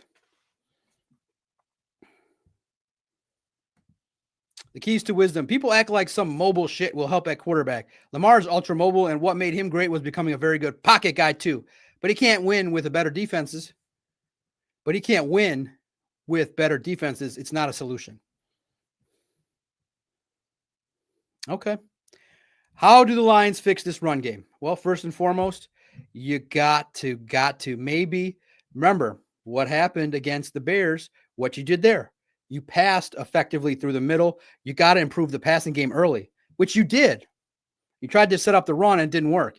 So you got to have Sam Laporta involved early. You got to have J-Mo in the intermediate, not a screen pass early, hand them the ball. You got to have the threat of the explosive play. You got to try an explosive play deep early, maybe with Amon-Ra. One of the early plays against the Bears was a slant route out that got 30 yards. You got to have the pass kind of set up the run. And John Morton's got to scheme up some better run calls. He's got to scheme it up much better. David Montgomery, maybe you got to mix it up a little bit. Start the game with some power runs, some missed tackles. Start the game with David Montgomery. And no screens. Just take a half off the screens, partner. Start the game with some passes. Start the game like you did today. Start the game in an effective manner to be able to move this forward. What do you guys think? Seeing what you saw from this offense, you guys have seen it. What's wrong with the run game?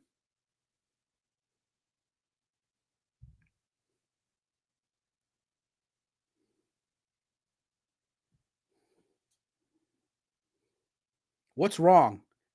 Why are Jahmyr Gibbs and David Montgomery averaging 2.5 yards a carry in the first half? Oof.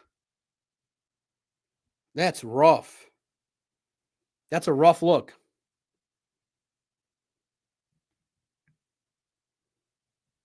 That's a rough look.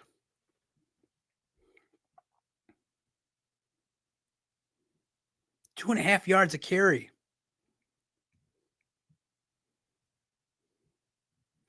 I can't believe I'm reading that for Detroit Lions offense. That just speaks to the blocking, the offensive line. I didn't think that they'd play that bad. I really didn't. Yeah, offensive line is moving in the wrong direction at the snap.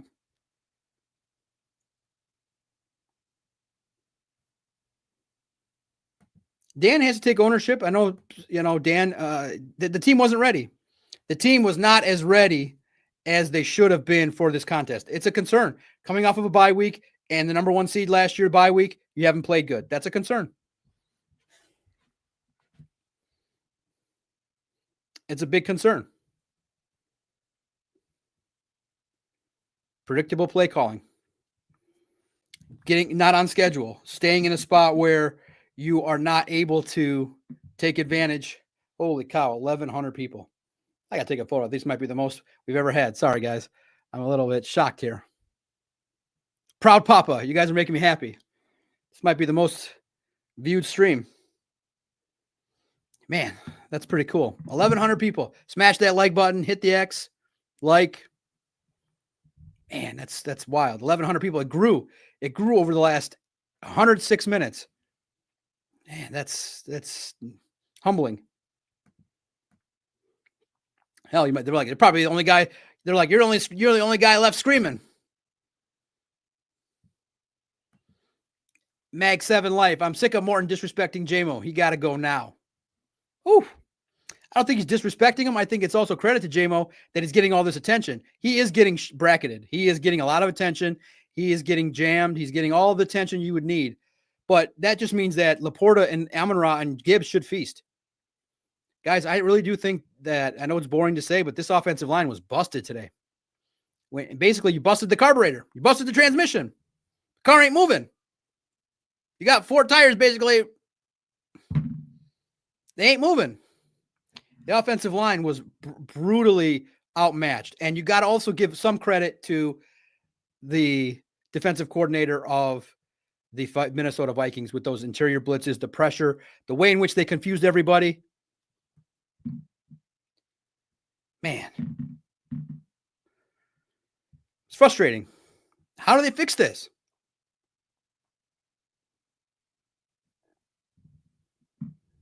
How do they fix the mess that they've gotten themselves into offensively?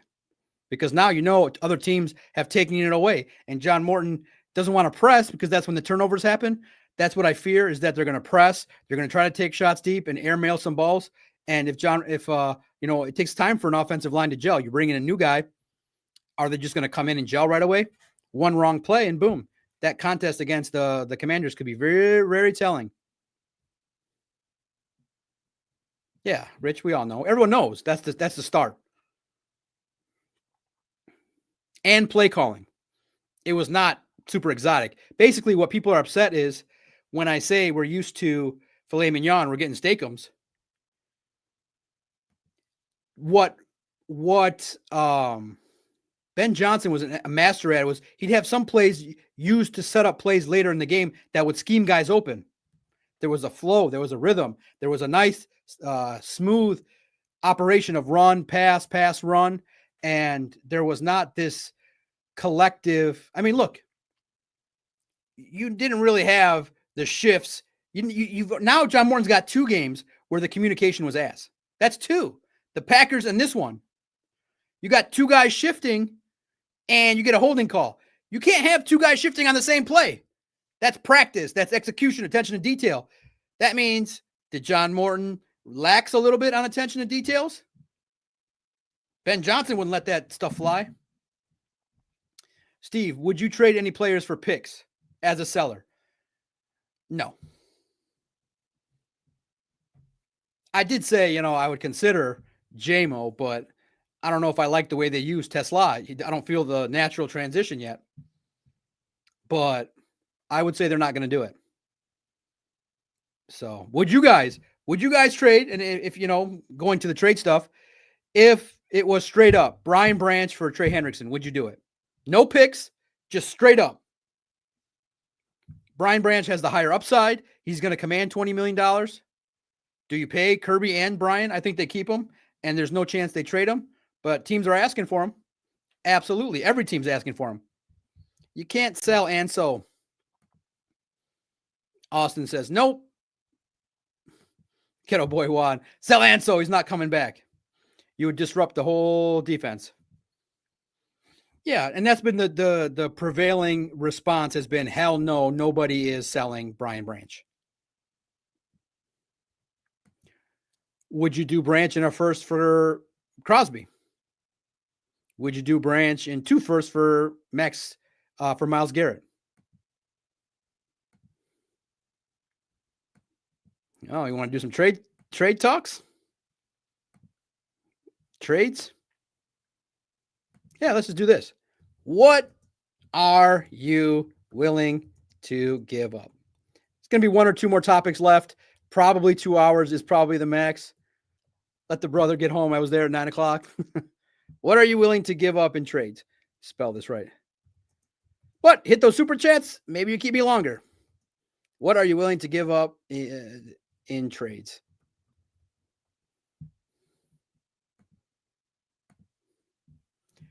What's the deal? I mean, the problem is Dave Phipp needs some tough questions. You guys say full slate. What questions would you like us asked to Dave Phipp? Put them in the comments. So one of the things you guys are interested in, and I appreciate you saying it, maybe there's a setup to get Doc yelled at. I don't know, but there's more people in here. There's 1,150 now. And all of you are saying, ask the tough questions, ask the tough questions. All right. Dan Campbell in the comments, let us know. Dan Campbell, John Morton, Kelvin Shepard, Dave Phipp. What are the tough questions that you guys want to hear yelled out into the microphone? I might even say your name. Listen, Kelvin, Full Slate Farms on YouTube, on my very popular YouTube channel, wants to know. They're gonna be like, John, this is not your YouTube luck playground. Please don't ask that question. Please don't ask questions that way, please. Like, why? Okay, we'll do a trade. Put my site on the Daily Drive, and I won't shout out the YouTubers. Acknowledge the doc has a website like you've acknowledged everybody else.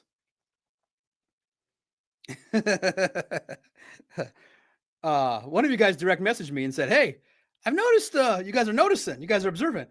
I've noticed you haven't been on the Lions podcast, and I noticed you haven't been on the Daily Drive. Do you ask?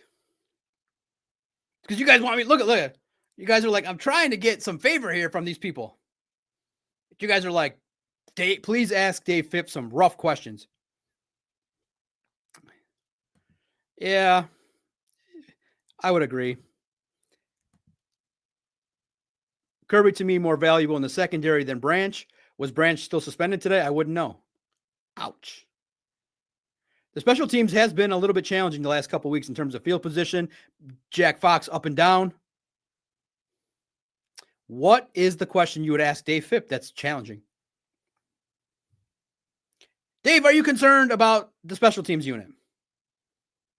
Dave, are you concerned that your field goal got blocked and got returned for 50 yards back to the other side of the field? Dave, are you a little bit concerned that 6-7 times I've kind of noticed your special teams unit has whiffed on some blocks that need to be executed? I know Austin has the right point. I don't know of any. Do you know if the Lions will trade for offensive linemen that would be a great impact? I don't know if there's any available. That's right. I mean, the only person, the name that keeps coming up in all these lists is Evan Neal. He's not impactful. There's not many. And also, too, guys, the offensive linemen, other teams want to covet, and defensive linemen and cornerbacks. So you're going to get guys that are on last years of deals or on teams that are really atrocious that want to sell.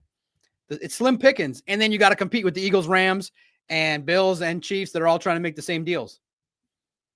There's a chance there's no deals. There's no good deals. There's a chance that you roll with what you got. Scary, right? I probably got to come back tomorrow and do another trade show on Tuesday. And that was a fast 2 hours.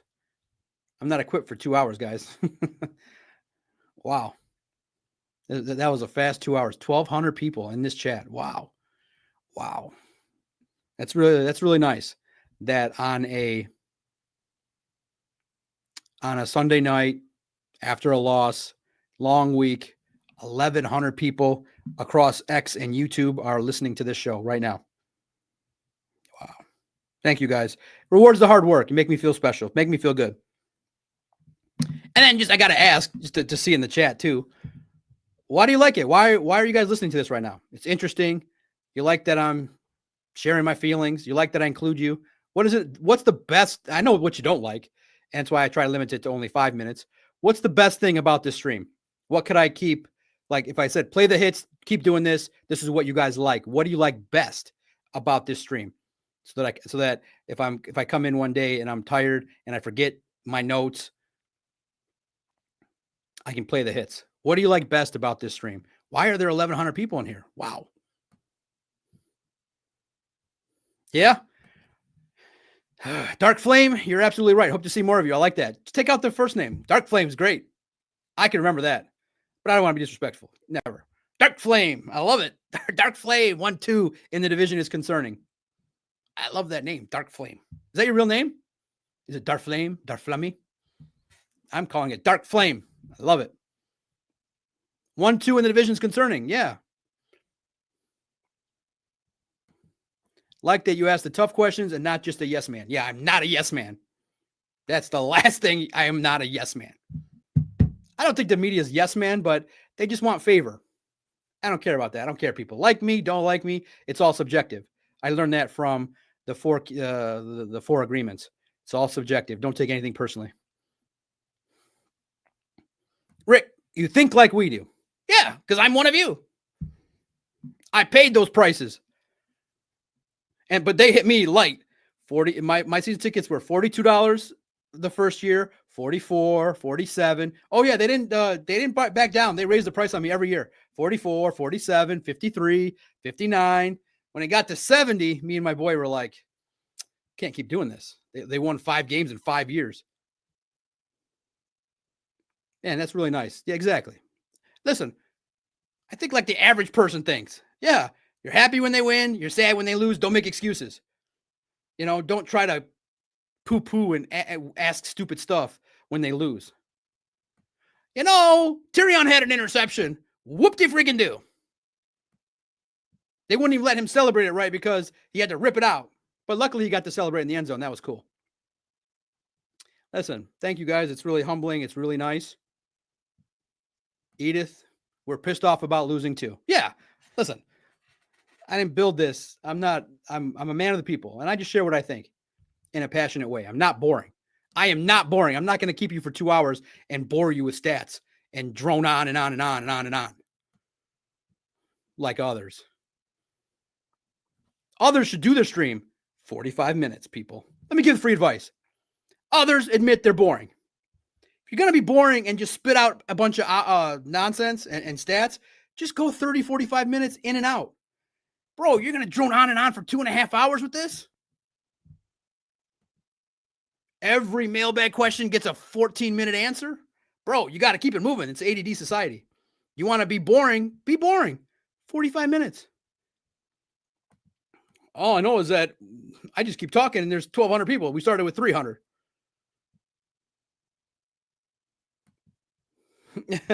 Anakin, nobody likes you but me. I don't know. What are you saying in the chat? You pissing off everybody?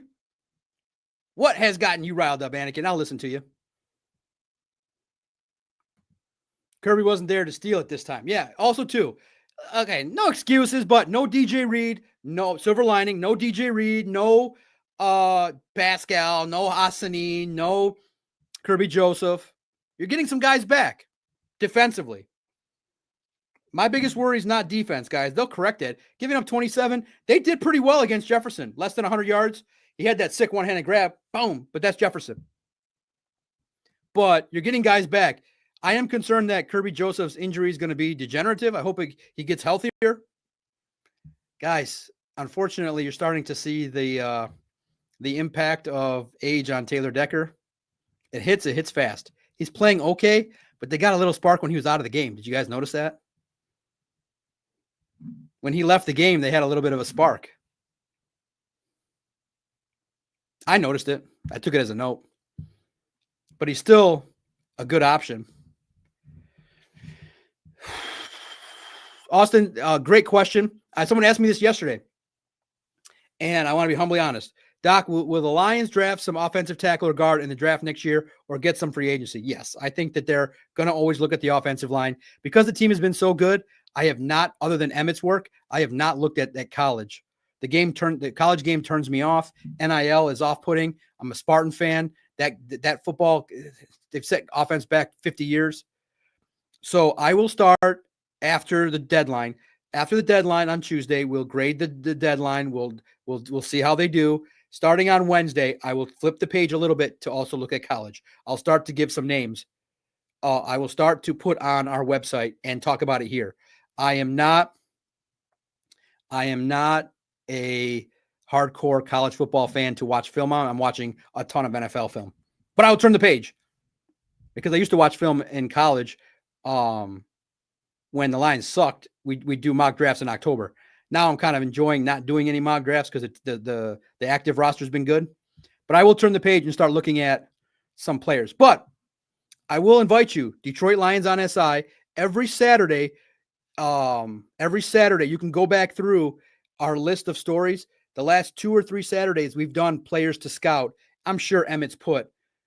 Christian's edited them. I haven't read them yet. Emmett Metavosky is a great college writer, covers Michigan State. He has listed players you should scout in college, 5 each week. Please start there. Give him the respect. He's a great writer, passionate dude, and does good work. So start there, and I'll hit some that I can bring to you.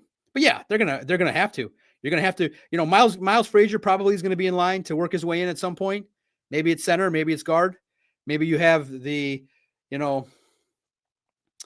if I'm going to speculate, Austin, it'll be, and this is me talking, I would, you invest $50 million and you're going to restructure Goff, which keeps him here for 5 years. You move Sewell to left, Mahogany at left guard, Tate Ratledge at center, Miles Frazier, the right guard, and Penei Sewell.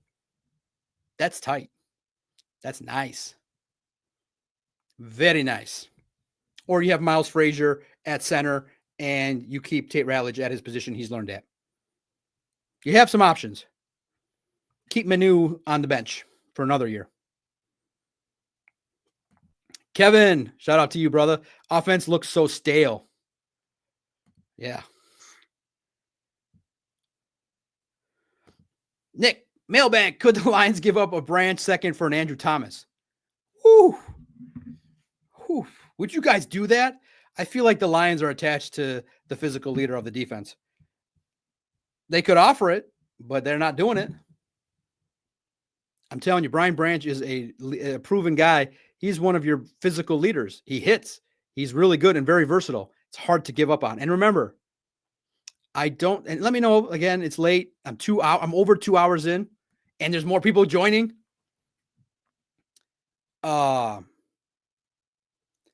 If you're a draft pick, you're royalty in Brad Holmes' eyes. He has not traded a draft pick yet, has he?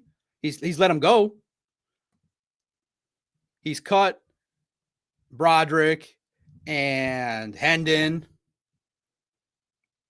and Chase Lucas. Other guys have left. But if you're a draft pick, you're royalty. Brad spent time.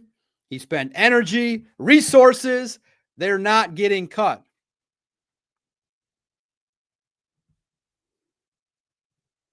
Hey, Dylan Dingler won the AL Gold Glove Award. Shout out. That's cool.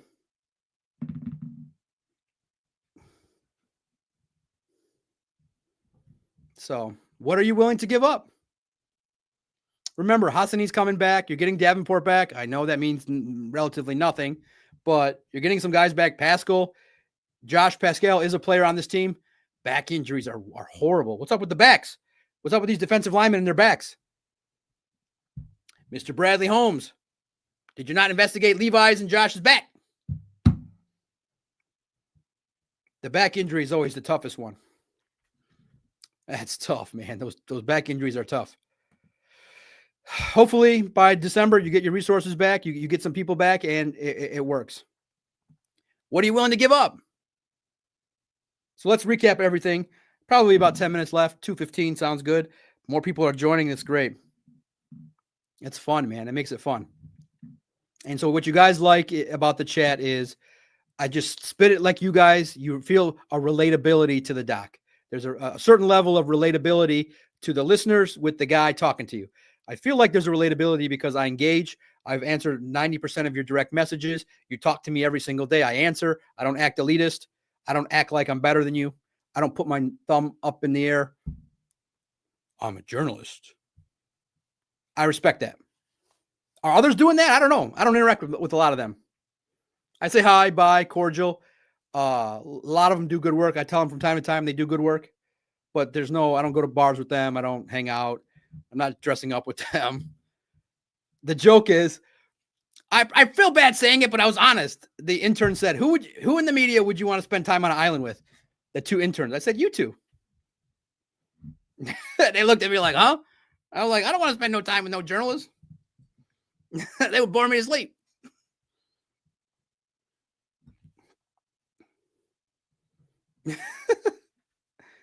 I kid. I joke around.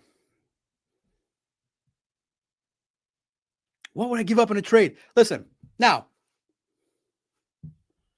Yeah, Doughboy, I think Doughboy hit the nail on the head is why this has been working for me for 15 years. Get to Kevin too. Pushing the wrong buttons. Doc reminds me of my buddy at the corner BP. We talk forever when I walk over there. There you go. Yeah. Those that don't like me don't know me. They have a facade of what they think I am. Yeah, I'm like everybody else. I can talk junk, I can laugh, I don't take myself seriously. I say what I want to say, and we keep it moving.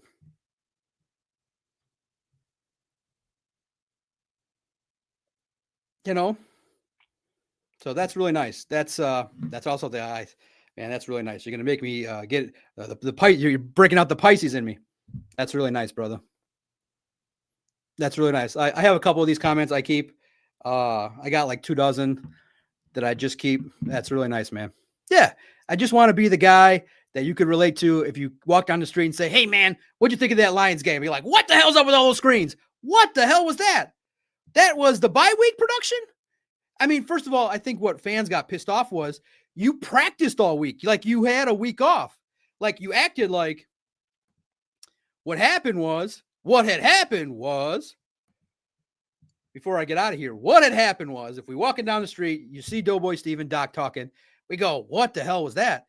What happened in the bye week is you told us you were going to make some corrections. And so most people believe that you correct them and you come out with a nice performance at home. You know the importance. Dan Campbell said, I told everybody this week the meaning was the pretenders show up in November and the contenders show up in November. We want to be contenders. And then you have a dud performance. That's a coaching thing. That's a message. That's a complete failure. The team was not prepared. The team was not prepared to the level of needing to win. They did everything that they could do to lose. That's bad preparation, bad practicing, bad week, a rare bad week. This is their third one. And remember, 2 hours in, I'm going to give some hope. This is the hope portion of the show. Because after a loss, you can't sell 2 hours of hope and 5 minutes of anger. No, we're mad. And we're going to be mad until Tuesday. At least that's how I go till Tuesday till I get pissed. Tomorrow I'm going to be more pissed when I watch the film. I'm not watching the film tonight. Some of the media are crazy to start watching it tonight. I ain't watching that shit tonight. That shit was crazy. I'll watch it tomorrow. What had happened was the Lions did not come with their A-plus plan. They played a bad game. And what happens is every so often, and I said this too, maybe I said it wrong and I threw it out there in the atmosphere because I said it on a podcast. When I did my updated after the bye week predictions, I went a little bit homer and I said 13-4. And then I went on crunch time and I said, listen, I'm honest. I kind of threw that out there just being hypeful the bye week. I'm being a little bit corny and I want to puff my chest out. I'm a lifelong Lions fan. I don't care if we've only had 3 good seasons. I love the fans that are taking it all the way to, and I'm one of them, puffing our chest out, calling out the Chiefs, calling out the Dolphins, calling out other teams. I love that about the fan base. I love that about you guys. We're acting like we got the new fur coats. We're new money. And everyone's like, man, these Lions fans are effing gross. Like they're acting like they've won a Super Bowl and they haven't won squat. They're just rolling out here because they won a couple playoff games. We're rolling in our Sunday best fursuit. Absolutely. We deserve it. Bro, we got our first little taste of money. So we're spending a little bit. We're buying some Mercedes, buying some Rolexes, taking our friends on vacation. We're spending a little bit. Now it's been a couple years and we're looking at the balance sheet and we go, shit, we spent a lot of money. We got to kind of save some. We got to kind of turn the tide a little bit. We got to actually win something. So moving forward. And so what I said was, okay, I'm new money. They're not going to be 13-4. That's just not going to happen. I said they're going to lose to the Rams and the Eagles. And then I said, okay, there's going to be a game. And I said it out loud on crunch time. There's going to be a game against the Giants or the Steelers or a game that you think you're going to win, but you're going to lose. This was the game. It's an eye opener. It sucks, but you got to open up problems to solve them. So now everybody knows. The whole world knows that if you blitz through the interior of the offensive line and they don't play good, Goff's getting his ass beat. They're going to correct that. That shit's getting corrected right away. That's getting corrected. That's not going to be a problem for the next couple of weeks. That will be corrected. The concerning part is, John, which I told you, that's why you guys love me, is I questioned John Morton after week 1. I didn't eloquently use my words correctly, but hell, I'm a regular dude. Eloquently, I was trying to say last year's offense is going to be hard to replicate. It was creme de la creme, filet, surf and turf, 5-star restaurant, good service with the waiter that knows your name.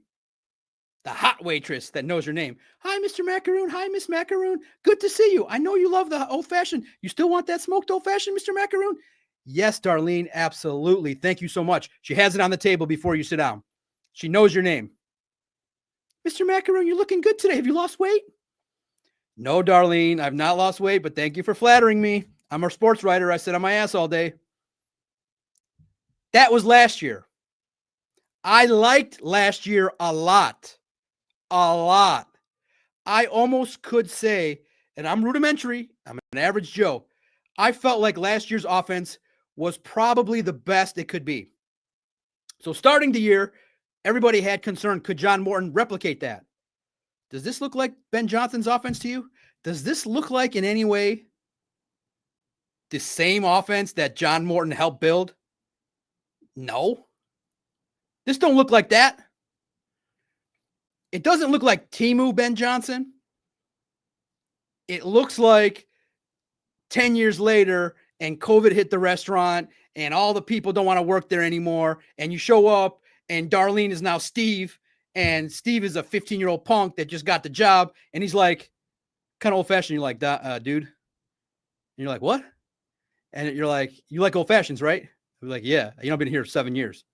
And you're like, he's like, yeah. What do you like? And you're like, bro, I've been ordering the same old fashioned every single time. Maker's Mark old fashioned, couple extra cherries, bro. That's what it feels like. It feels like you're in the same place, but the owner's changed. It's now his third cousin, and the $45 surf and turf or the $65 surf and turf that was cooked perfectly, made to perfection, now costs $90 and tastes like ass. And you're like, this lobster's rubbery. And then you call the chef, and Alejandro's like, listen, Sammy, we don't care what you think. Go away. I'd be like, Alejandro, didn't you just start last week? I thought we just had a half-hour conversation about the Lions and John Morton. That's what it feels like. It really feels like last year was you were comfortable. You liked it every week. The offense was pretty good. It was 15-2. 15-2. This is kind of what we call, and I think we all wanted to avoid it, but the national, remember guys, we have to admit, the national media did say, hey, there's going to be some bumps with the new coordinator. There's going to be some bumps. And unfortunately, we didn't think it would be on offense because there's so many good pieces on offense, but the bumps came on offense. The defense has actually stepped up. This is a little bit like, oh man, they figured you out. Defenses have figured you out. They figured out the secret sauce, and they've opened up a stand right next door. And you're like, shoot, I'm losing my customers. So it's a little bit more of a grind. And John Morton is not the same as Ben Johnson. It's the inexperience. Good offensive mind, great dude, works well with the wideouts, can correct things, but there's a standard that Ben Johnson created that's out of this world. And I'm sorry. When Ben Johnson puts that standard out there in the world, I've seen it. I've had the steak. I've had the good stuff. I've had the good life. I've had it. It's hard to go from great surf and turf with the guy that knows your name to the $150 steak that tastes like shit. That's the case. But there's always another chance to walk in the restaurant and be like, all right, Alejandro's off today. Let's go see if Timmy, the new intern, can figure this shit out, how to cook and how to pour. And always remember, tip your bartenders. If they can pour an old fashioned without ripping your throat off, please tip them. My God, you people don't know how to make an old fashioned. There has to be a sweetness in it. These people treat it like battery acid. It's like, you drink this. It's battery acid. Like 1.5 ounces. You don't have to spoil me. Don't free pour it. I tell them 1.5 ounces of bourbon. That's all I need. You're burning my throat, dog. Alejandro, bro. I cannot handle the burning sensation in my throat. I like it sweet. It's in the mix. It's in the chemistry. You are an expert. I make these good. And my wife, bless her heart, she got me the little smoker. Oh, I'm a happy man. I turn on the little torch, smoke my little old fashioned. All right, 2 hours, 20 minutes in, 1,250 people. Wow. You want me to keep going? That's good timing, man. It was a good time. Listen, there is hope. There is hope in this. I said there's going to be some hope. Lions have a trade deadline. They're going to make something happen. Some kind of role where if they tab an offensive lineman, they'll make it happen. Maybe a splash to make this all go away. You know what makes everything go away? A big splash signing. This all goes away. No more screen talk. Doughboy Steve, credit to Melissa, makes an awesome smoked old fashioned. What bourbon do you use? What bourbons do you use in your old fashions? You like the free pours? 1.5, baby. 2 at most. Yeah, Frank Ragnow retiring. Yeah, that hurts. It's not the same. That's why people call me stupid, because they say you can't have the same offense when your center leaves and you change the communication. You have a new coordinator. I don't like change. I don't care. I feel like the challenge should be, can we recreate it? This doesn't look like the Lions offense, does it? It doesn't look like it. It doesn't feel like it. It feels like I don't like this offense that much so far. It's good. It was good when they dropped it on. It's good, but I'm not getting that. It's good. But you know, when you go to your restaurant and they just know that it's medium rare, it tastes good, they make it the same every single week, and it's the old man, the guy that's got the gristled towel over, the gristled old cook that just knows how to cook it. You realize this is the cook. This guy looks like he's, ex-prisoner, but he's gristled, got the beard, but he can just every single week can make the medium rare steak, and it's just delicious. And you go there every Saturday, you're excited, day after day, year after year, and then Alessandro comes in and you're like, it doesn't taste right. Like, you don't get the same sensation, you don't get the same joy. It doesn't feel the same.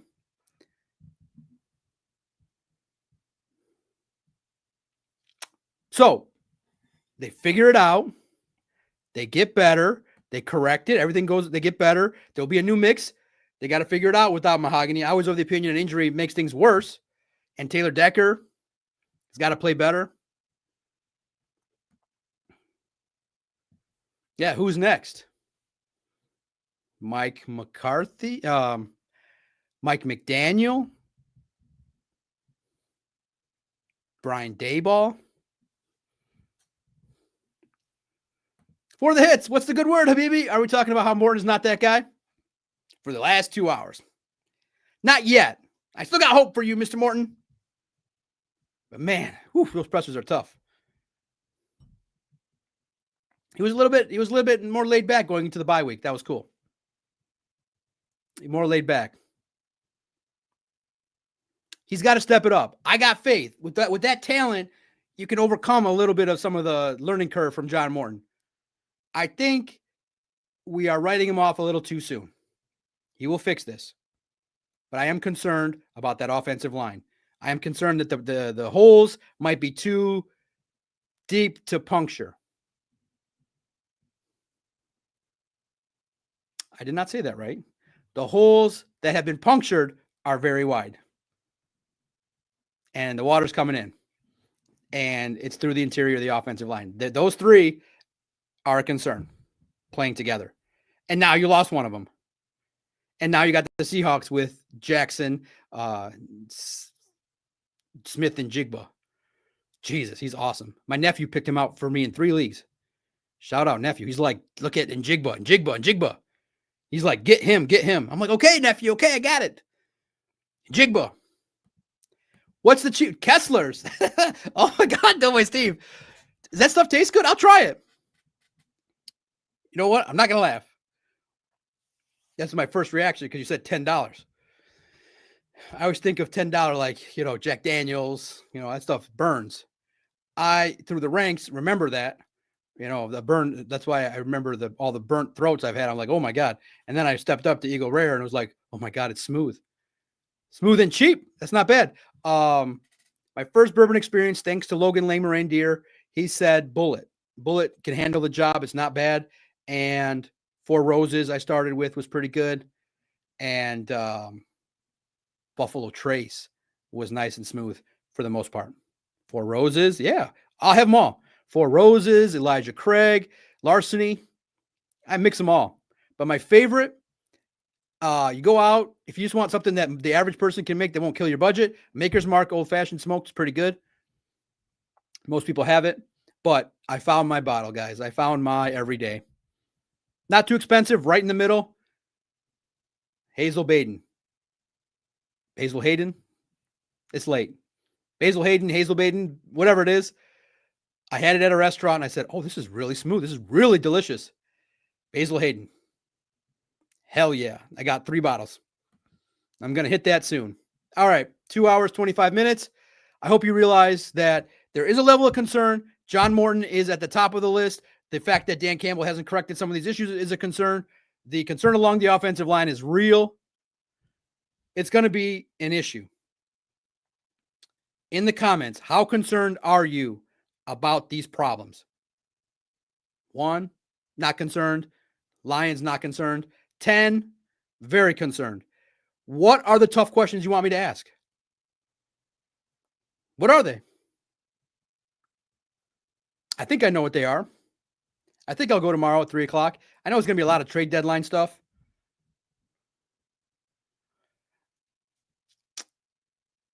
The biggest concern is the interior of the offensive line. The offense isn't playing well. I'm curious to see how Dan Campbell answers it.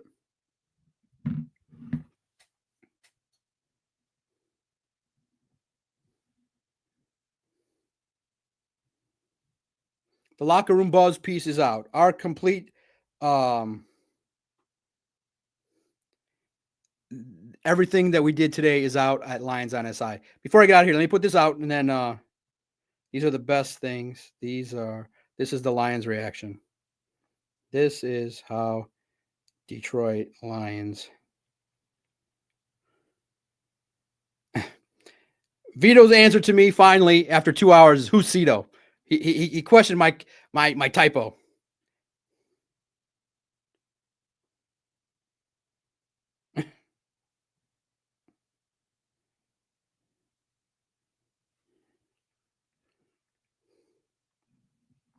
Locker room buzz, you can hear. I scooted around that locker room, guys. I'm a one-man band. I talked to Taylor Decker, Justin Jefferson, Terrion Arnold, J-Mo, Amon-Ra St. Brown. Mollett talked about his play that he didn't make, giving it up to Naylor. It was on him. Got picked on. Terrion Arnold. Taylor Decker. So check it out. Let me tell you how you can support me for free. I really appreciate it. Detroit Lions locker room buzz. I think we did 11 stories today. I'm going to count them after I post it.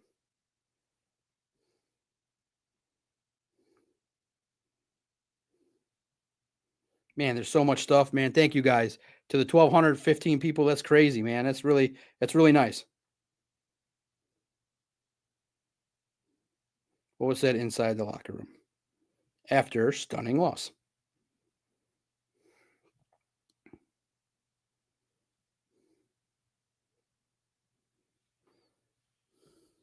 I'm going to read through. Oh, actually, I actually am very surprised.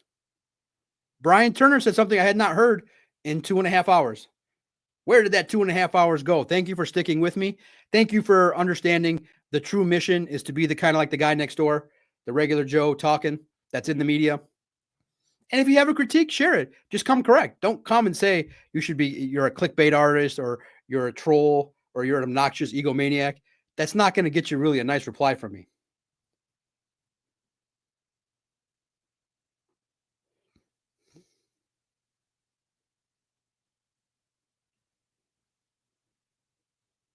Inside Ford Field. Now,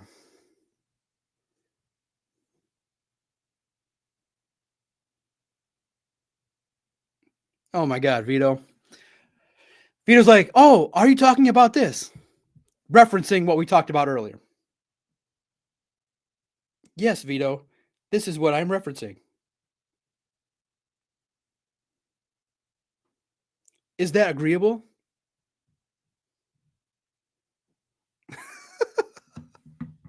I wish you guys would be the boss and work with 3 journalists. You would then forgive me and absolve me of any grit or grimy actions on X. Yes, Vito, this is the column you will write tomorrow. That will be excellent. John Morton raises fear. Lions offense is too overwhelming to operate. Vito will write that excellently. Trust me, he'll crush it. Here's how you support me for free.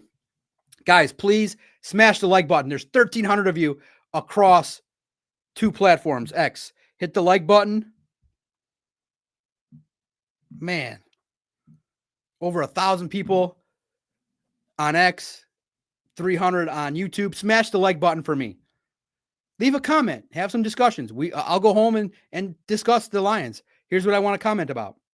How concerned are you? What moves should the Lions make? And Brian, if the didn't crush, he said it. Morton needs to be fired. Fired. Brian, you're the first, I think, in that tone to share that over 2.5 hours. Wow.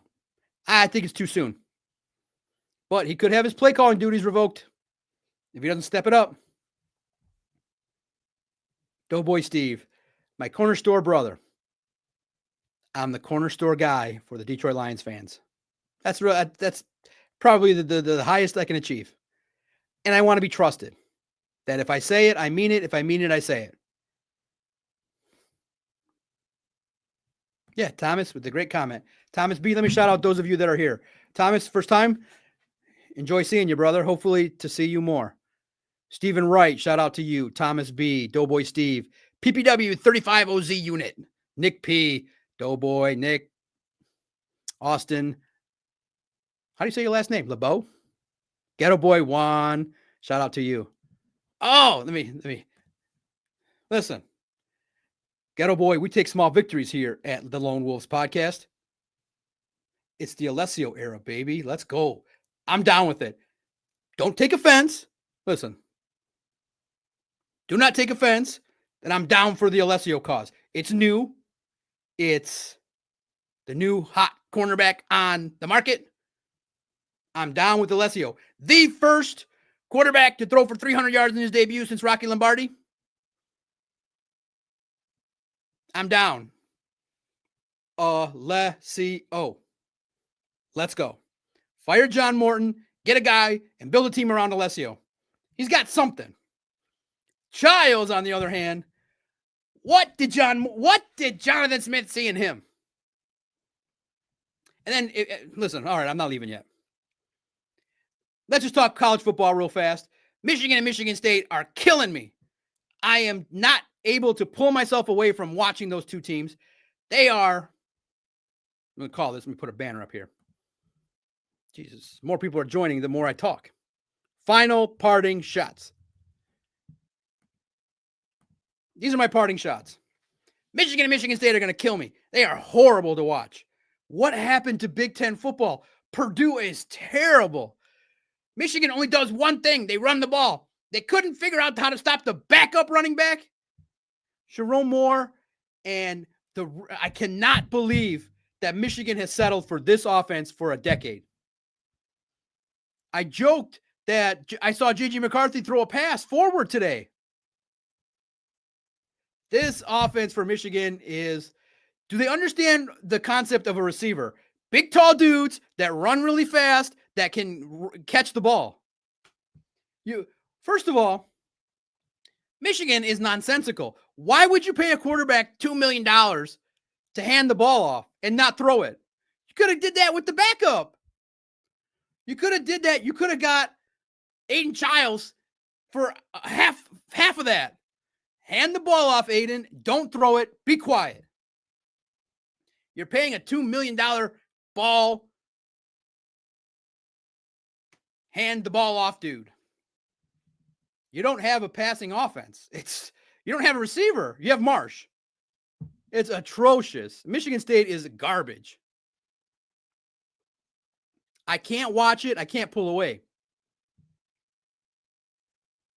Good. Commanders down. Hopefully John Morton learns what Seattle's doing.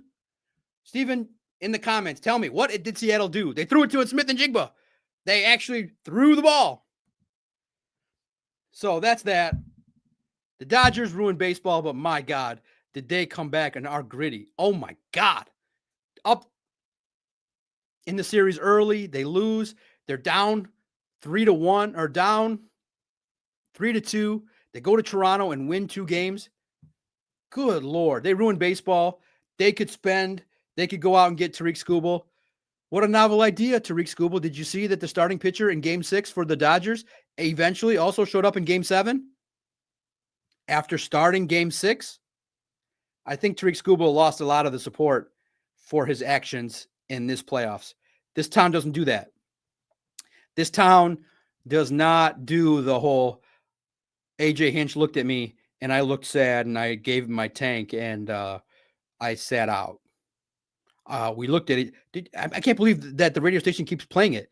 AJ Hinch is like, I looked over and he was fiery, so I knew that he had given it his all and he had only 6 in him.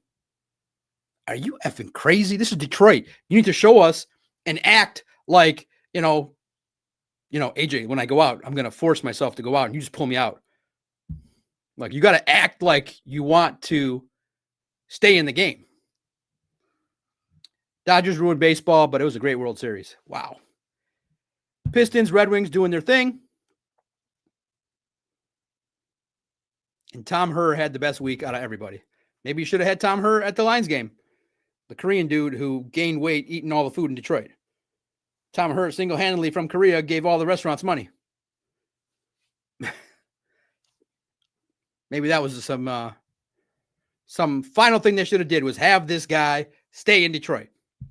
But in the end, look, there's a lot of fear right now because they lost, but there's some hope that this team is resilient. They don't lose back-to-back games.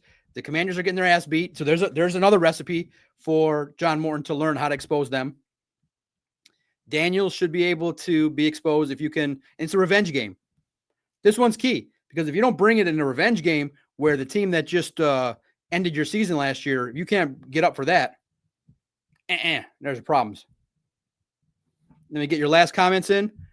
Thank you guys. 2.5 hours. My wife didn't text me, so she's not missing me. Got to ask her about that. Yeah, Doughboy Steve. I've been watching Bryce for years. Michigan is not using him right. Absolutely. No way they're not using him right. And then for Ghetto Boy 1, it's the Alessio era. Go Alessio. Sit, Aiden, sit. NIL ruined everything. Sure did. I can't say that. He played well. he played okay, but my God, he was doing tumbles, not touched. Well, we got a lot of sacks on that dude. Yeah, all together.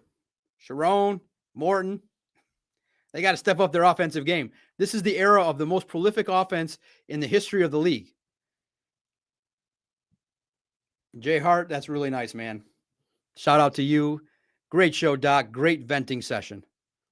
That's what it is. This is a place where real people talk, where we don't act like nothing bad happened. I don't have to kiss anybody's ass. I don't have to ask weird questions that don't make any sense. You lost. And the tone in the media was, because Aiden said it, this can be a good thing for the team. It can help shake their cans. All right. You know what else would have helped shake their cans? The fact that the division's great. That if you lose a division game, it's like you lost 2 games. No, you don't need to lose. You need to win. You need to open the restaurant at 6 o'clock, like you always do. Make a great old-fashioned, make a great steak and lobster, and keep it the price reasonable. And know your customers. You don't need a loss. Can this be a good thing for you? No, it's not. A loss is never a good thing. Other than, hopefully, if they can correct it. Problem is, the issues that we're seeing are repeating itself. Because Dan keeps saying, we are going to fix it. That's what really bothers me, is you can't say to the people, this is correctable, this is correctable, this is correctable for 5 weeks, and then you don't correct it. Is anyone else hearing that besides me? This is easily correctable, he says. Well, then easily correct it. And another final parting shot. Humbly, I was entertained by it. I feel like he should have called in a little request to his wife, like, hey, I know the people want to see me as a Marilyn Monroe chick. Let's just let that one slide. Let the demand build for a little bit. Let's wait till I win and reveal that I dress as a chick for Halloween. Which I have never done, by the way. I don't care. I know it's undefeated. I know it's important to have favor with your missus. But if my missus said, if Mrs. Macaroon came to John, picture me. Picture the guy you're talking to. The guy around the street, the corner guy. And she tells me, what happened?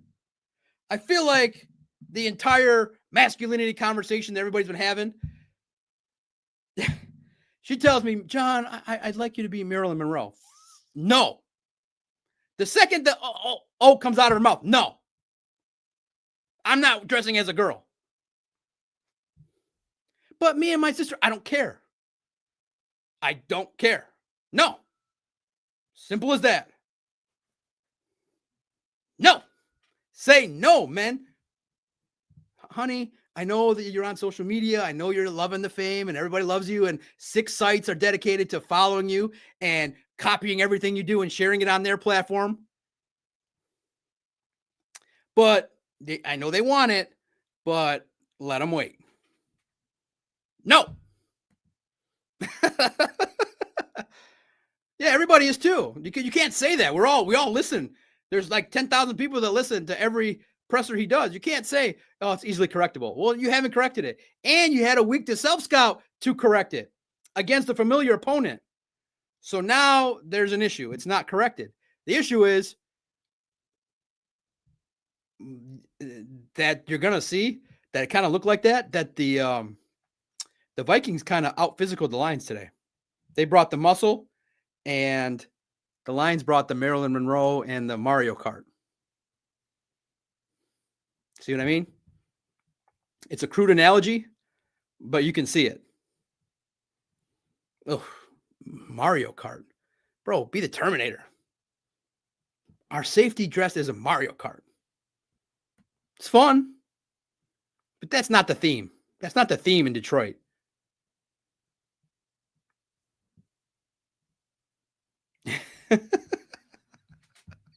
Don't voice him. I can't share that. And then finally, I'm going to get out of here with this. That's the problem, is that there's growing fear among the fan base. We got to see if we can resolve it. Is this something truly you can fix with Graham Glasgow now Coyote Awosika and a potential new player and Tate Ratledge. Let's go on this journey together. Let's find out. We're all a little bit more skeptical. It's a bad loss. Go back, listen. What did you like? What did you didn't like? I truly believe that this loss will have some good down the road. Eventually, it'll either expose the Lions as being frauds, that another team will use this in the playoffs to expose Goff, and we'll know where we need to correct. You blow up that offensive line, start over. Or it'll have a silver lining where they'll correct the blocking issues. They'll figure out how to get the run game better than it was today.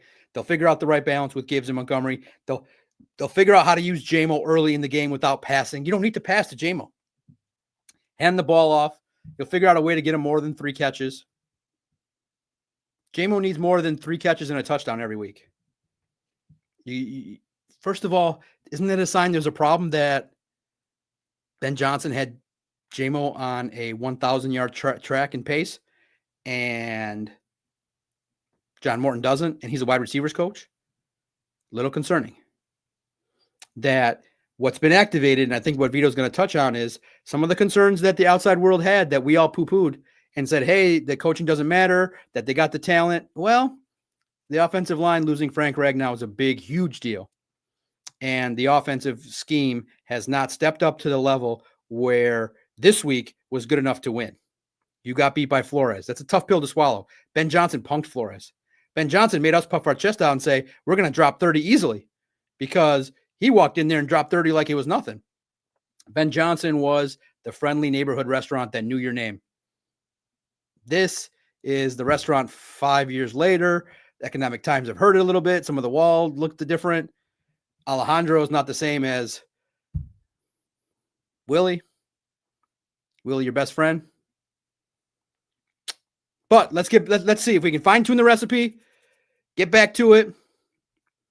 Lucas Raymond with the goal. Nice. What's the score, brother? We'll get out of here on the score. Yes. Lighthearted banter is what it's about. Super chats, super thanks are always open. Drop us a line. And, yeah, like I said, Nick P, I said it. Ben Johnson had the best chef. He had Grizzly Willie, who just knew everything, knew how to cook, knew how to make the steak perfect, knew what you liked, knew how you liked it. Now we got Alejandro. And Alejandro wants to get home and get laid. He doesn't care about cooking you steak. He doesn't even care to know your name. Come on, Alejandro. Cook that steak, baby. Alejandro wants to go home. Alejandro wants to call off. God, I want that old comfy restaurant back. I want that old comfy restaurant feeling back. I had that. You had that. You had it. You had the comfy blanket. You had the comfy restaurant that made the great steak and surf and turf and the bourbon and just a beautiful smoked old fashioned. And now it's just different. It doesn't feel the same. It doesn't feel right. It doesn't give you that warm and fuzzies yet. And then the manager, Dan Campbell, comes in and is like, we're going to correct it. No problem. Easily, we're going to correct it. Be like, this steak is easily cooked, bro. Cook the steak. Manager Dan Campbell comes in and is like, we're going to easily correct it. Can I give you 2 appetizers free? I don't want your appetizers. Just make the steak and the bourbon delicious, please.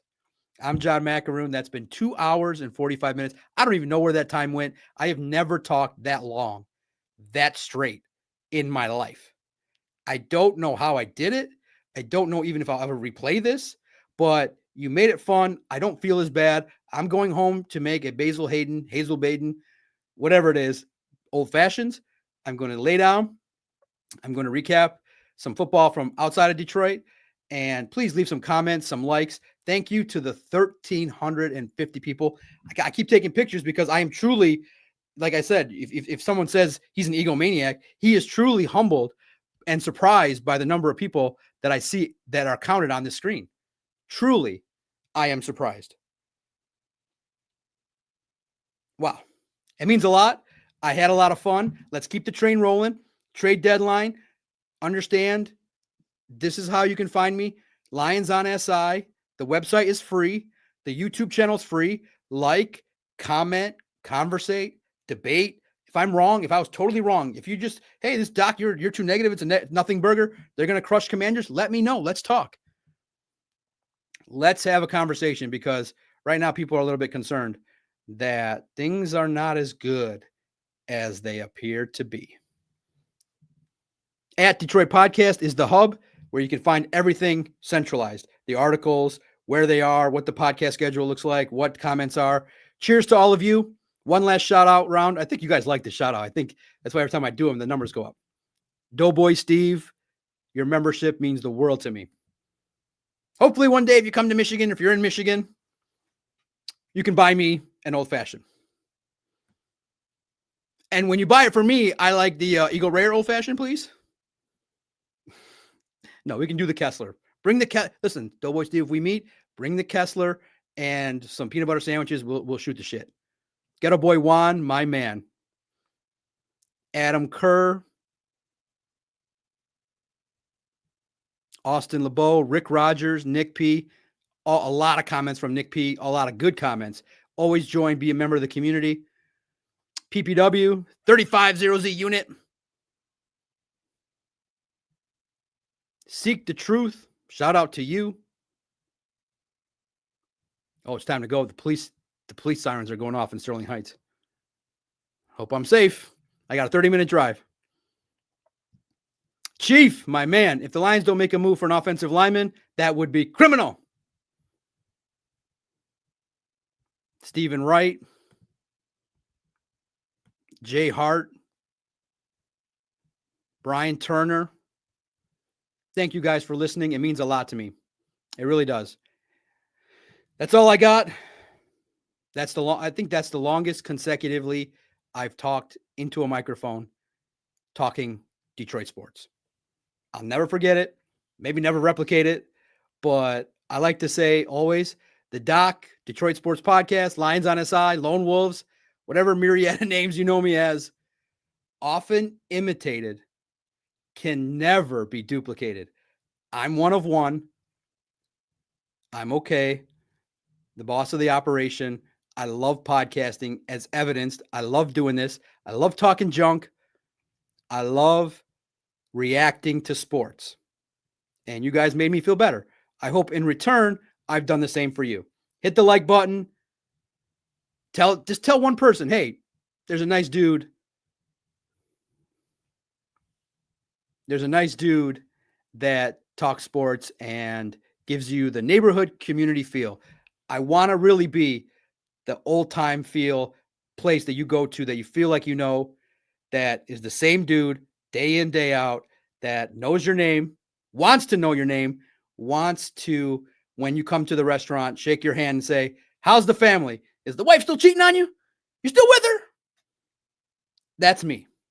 And he'd be like, listen, I know she cheats, but she cooks. She's got a lot of money. Her dad's got his trust fund that's going to give me, like, listen, stop talking about it.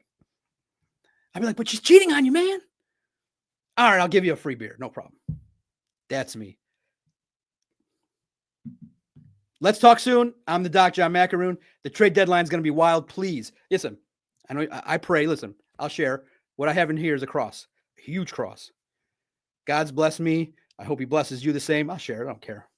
Big cross. That's all I wear. I got lucky in life. Big cross.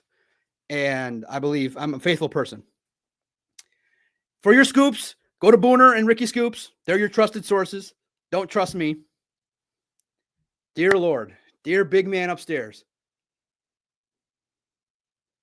one time, let Brad Holmes call the Bengals and let them be just ass desperate, please, that they just want a second round pick straight up for Trey Hendrickson. One time. Trey Hendrickson knows the Lions. He has to check off these 9 boxes. He has to. Good dude, productive, semi-healthy. I know you're making a lot of money, but we're getting some discount on the contract. One time, the fans want a defensive end that is just sure thing. Not a project, not a Davenport, not a maybe, not a rookie. We just want some juice. Big man upstairs. One time for the fans. We just saw Scott Harris blow a deadline and make us all feel like shit. One time, let us rejoice in a little bit, even though our offensive line sucks right now, even though there's some holes, let us plug one of them with the thing that we've always wanted. It might be irrational, dear Lord, it might be irrational, but we've always wanted the guy opposite of Aiden. The whole world says you can't have Aiden and Trey. One time, give us what we want. It might be irrational, it might be stupid, but give us what we want. The fans, the true fans of Detroit, want two defensive ends to crush quarterbacks. We might not be able to block for Jared Goff. We might not be able to kick a field goal. We might not have a real offensive coordinator, but if we can get that Trey Hendrickson into town, I feel like people would relax and we'd have a fun final 9 games of the season. Amen, brothers. Let's go. Talk soon.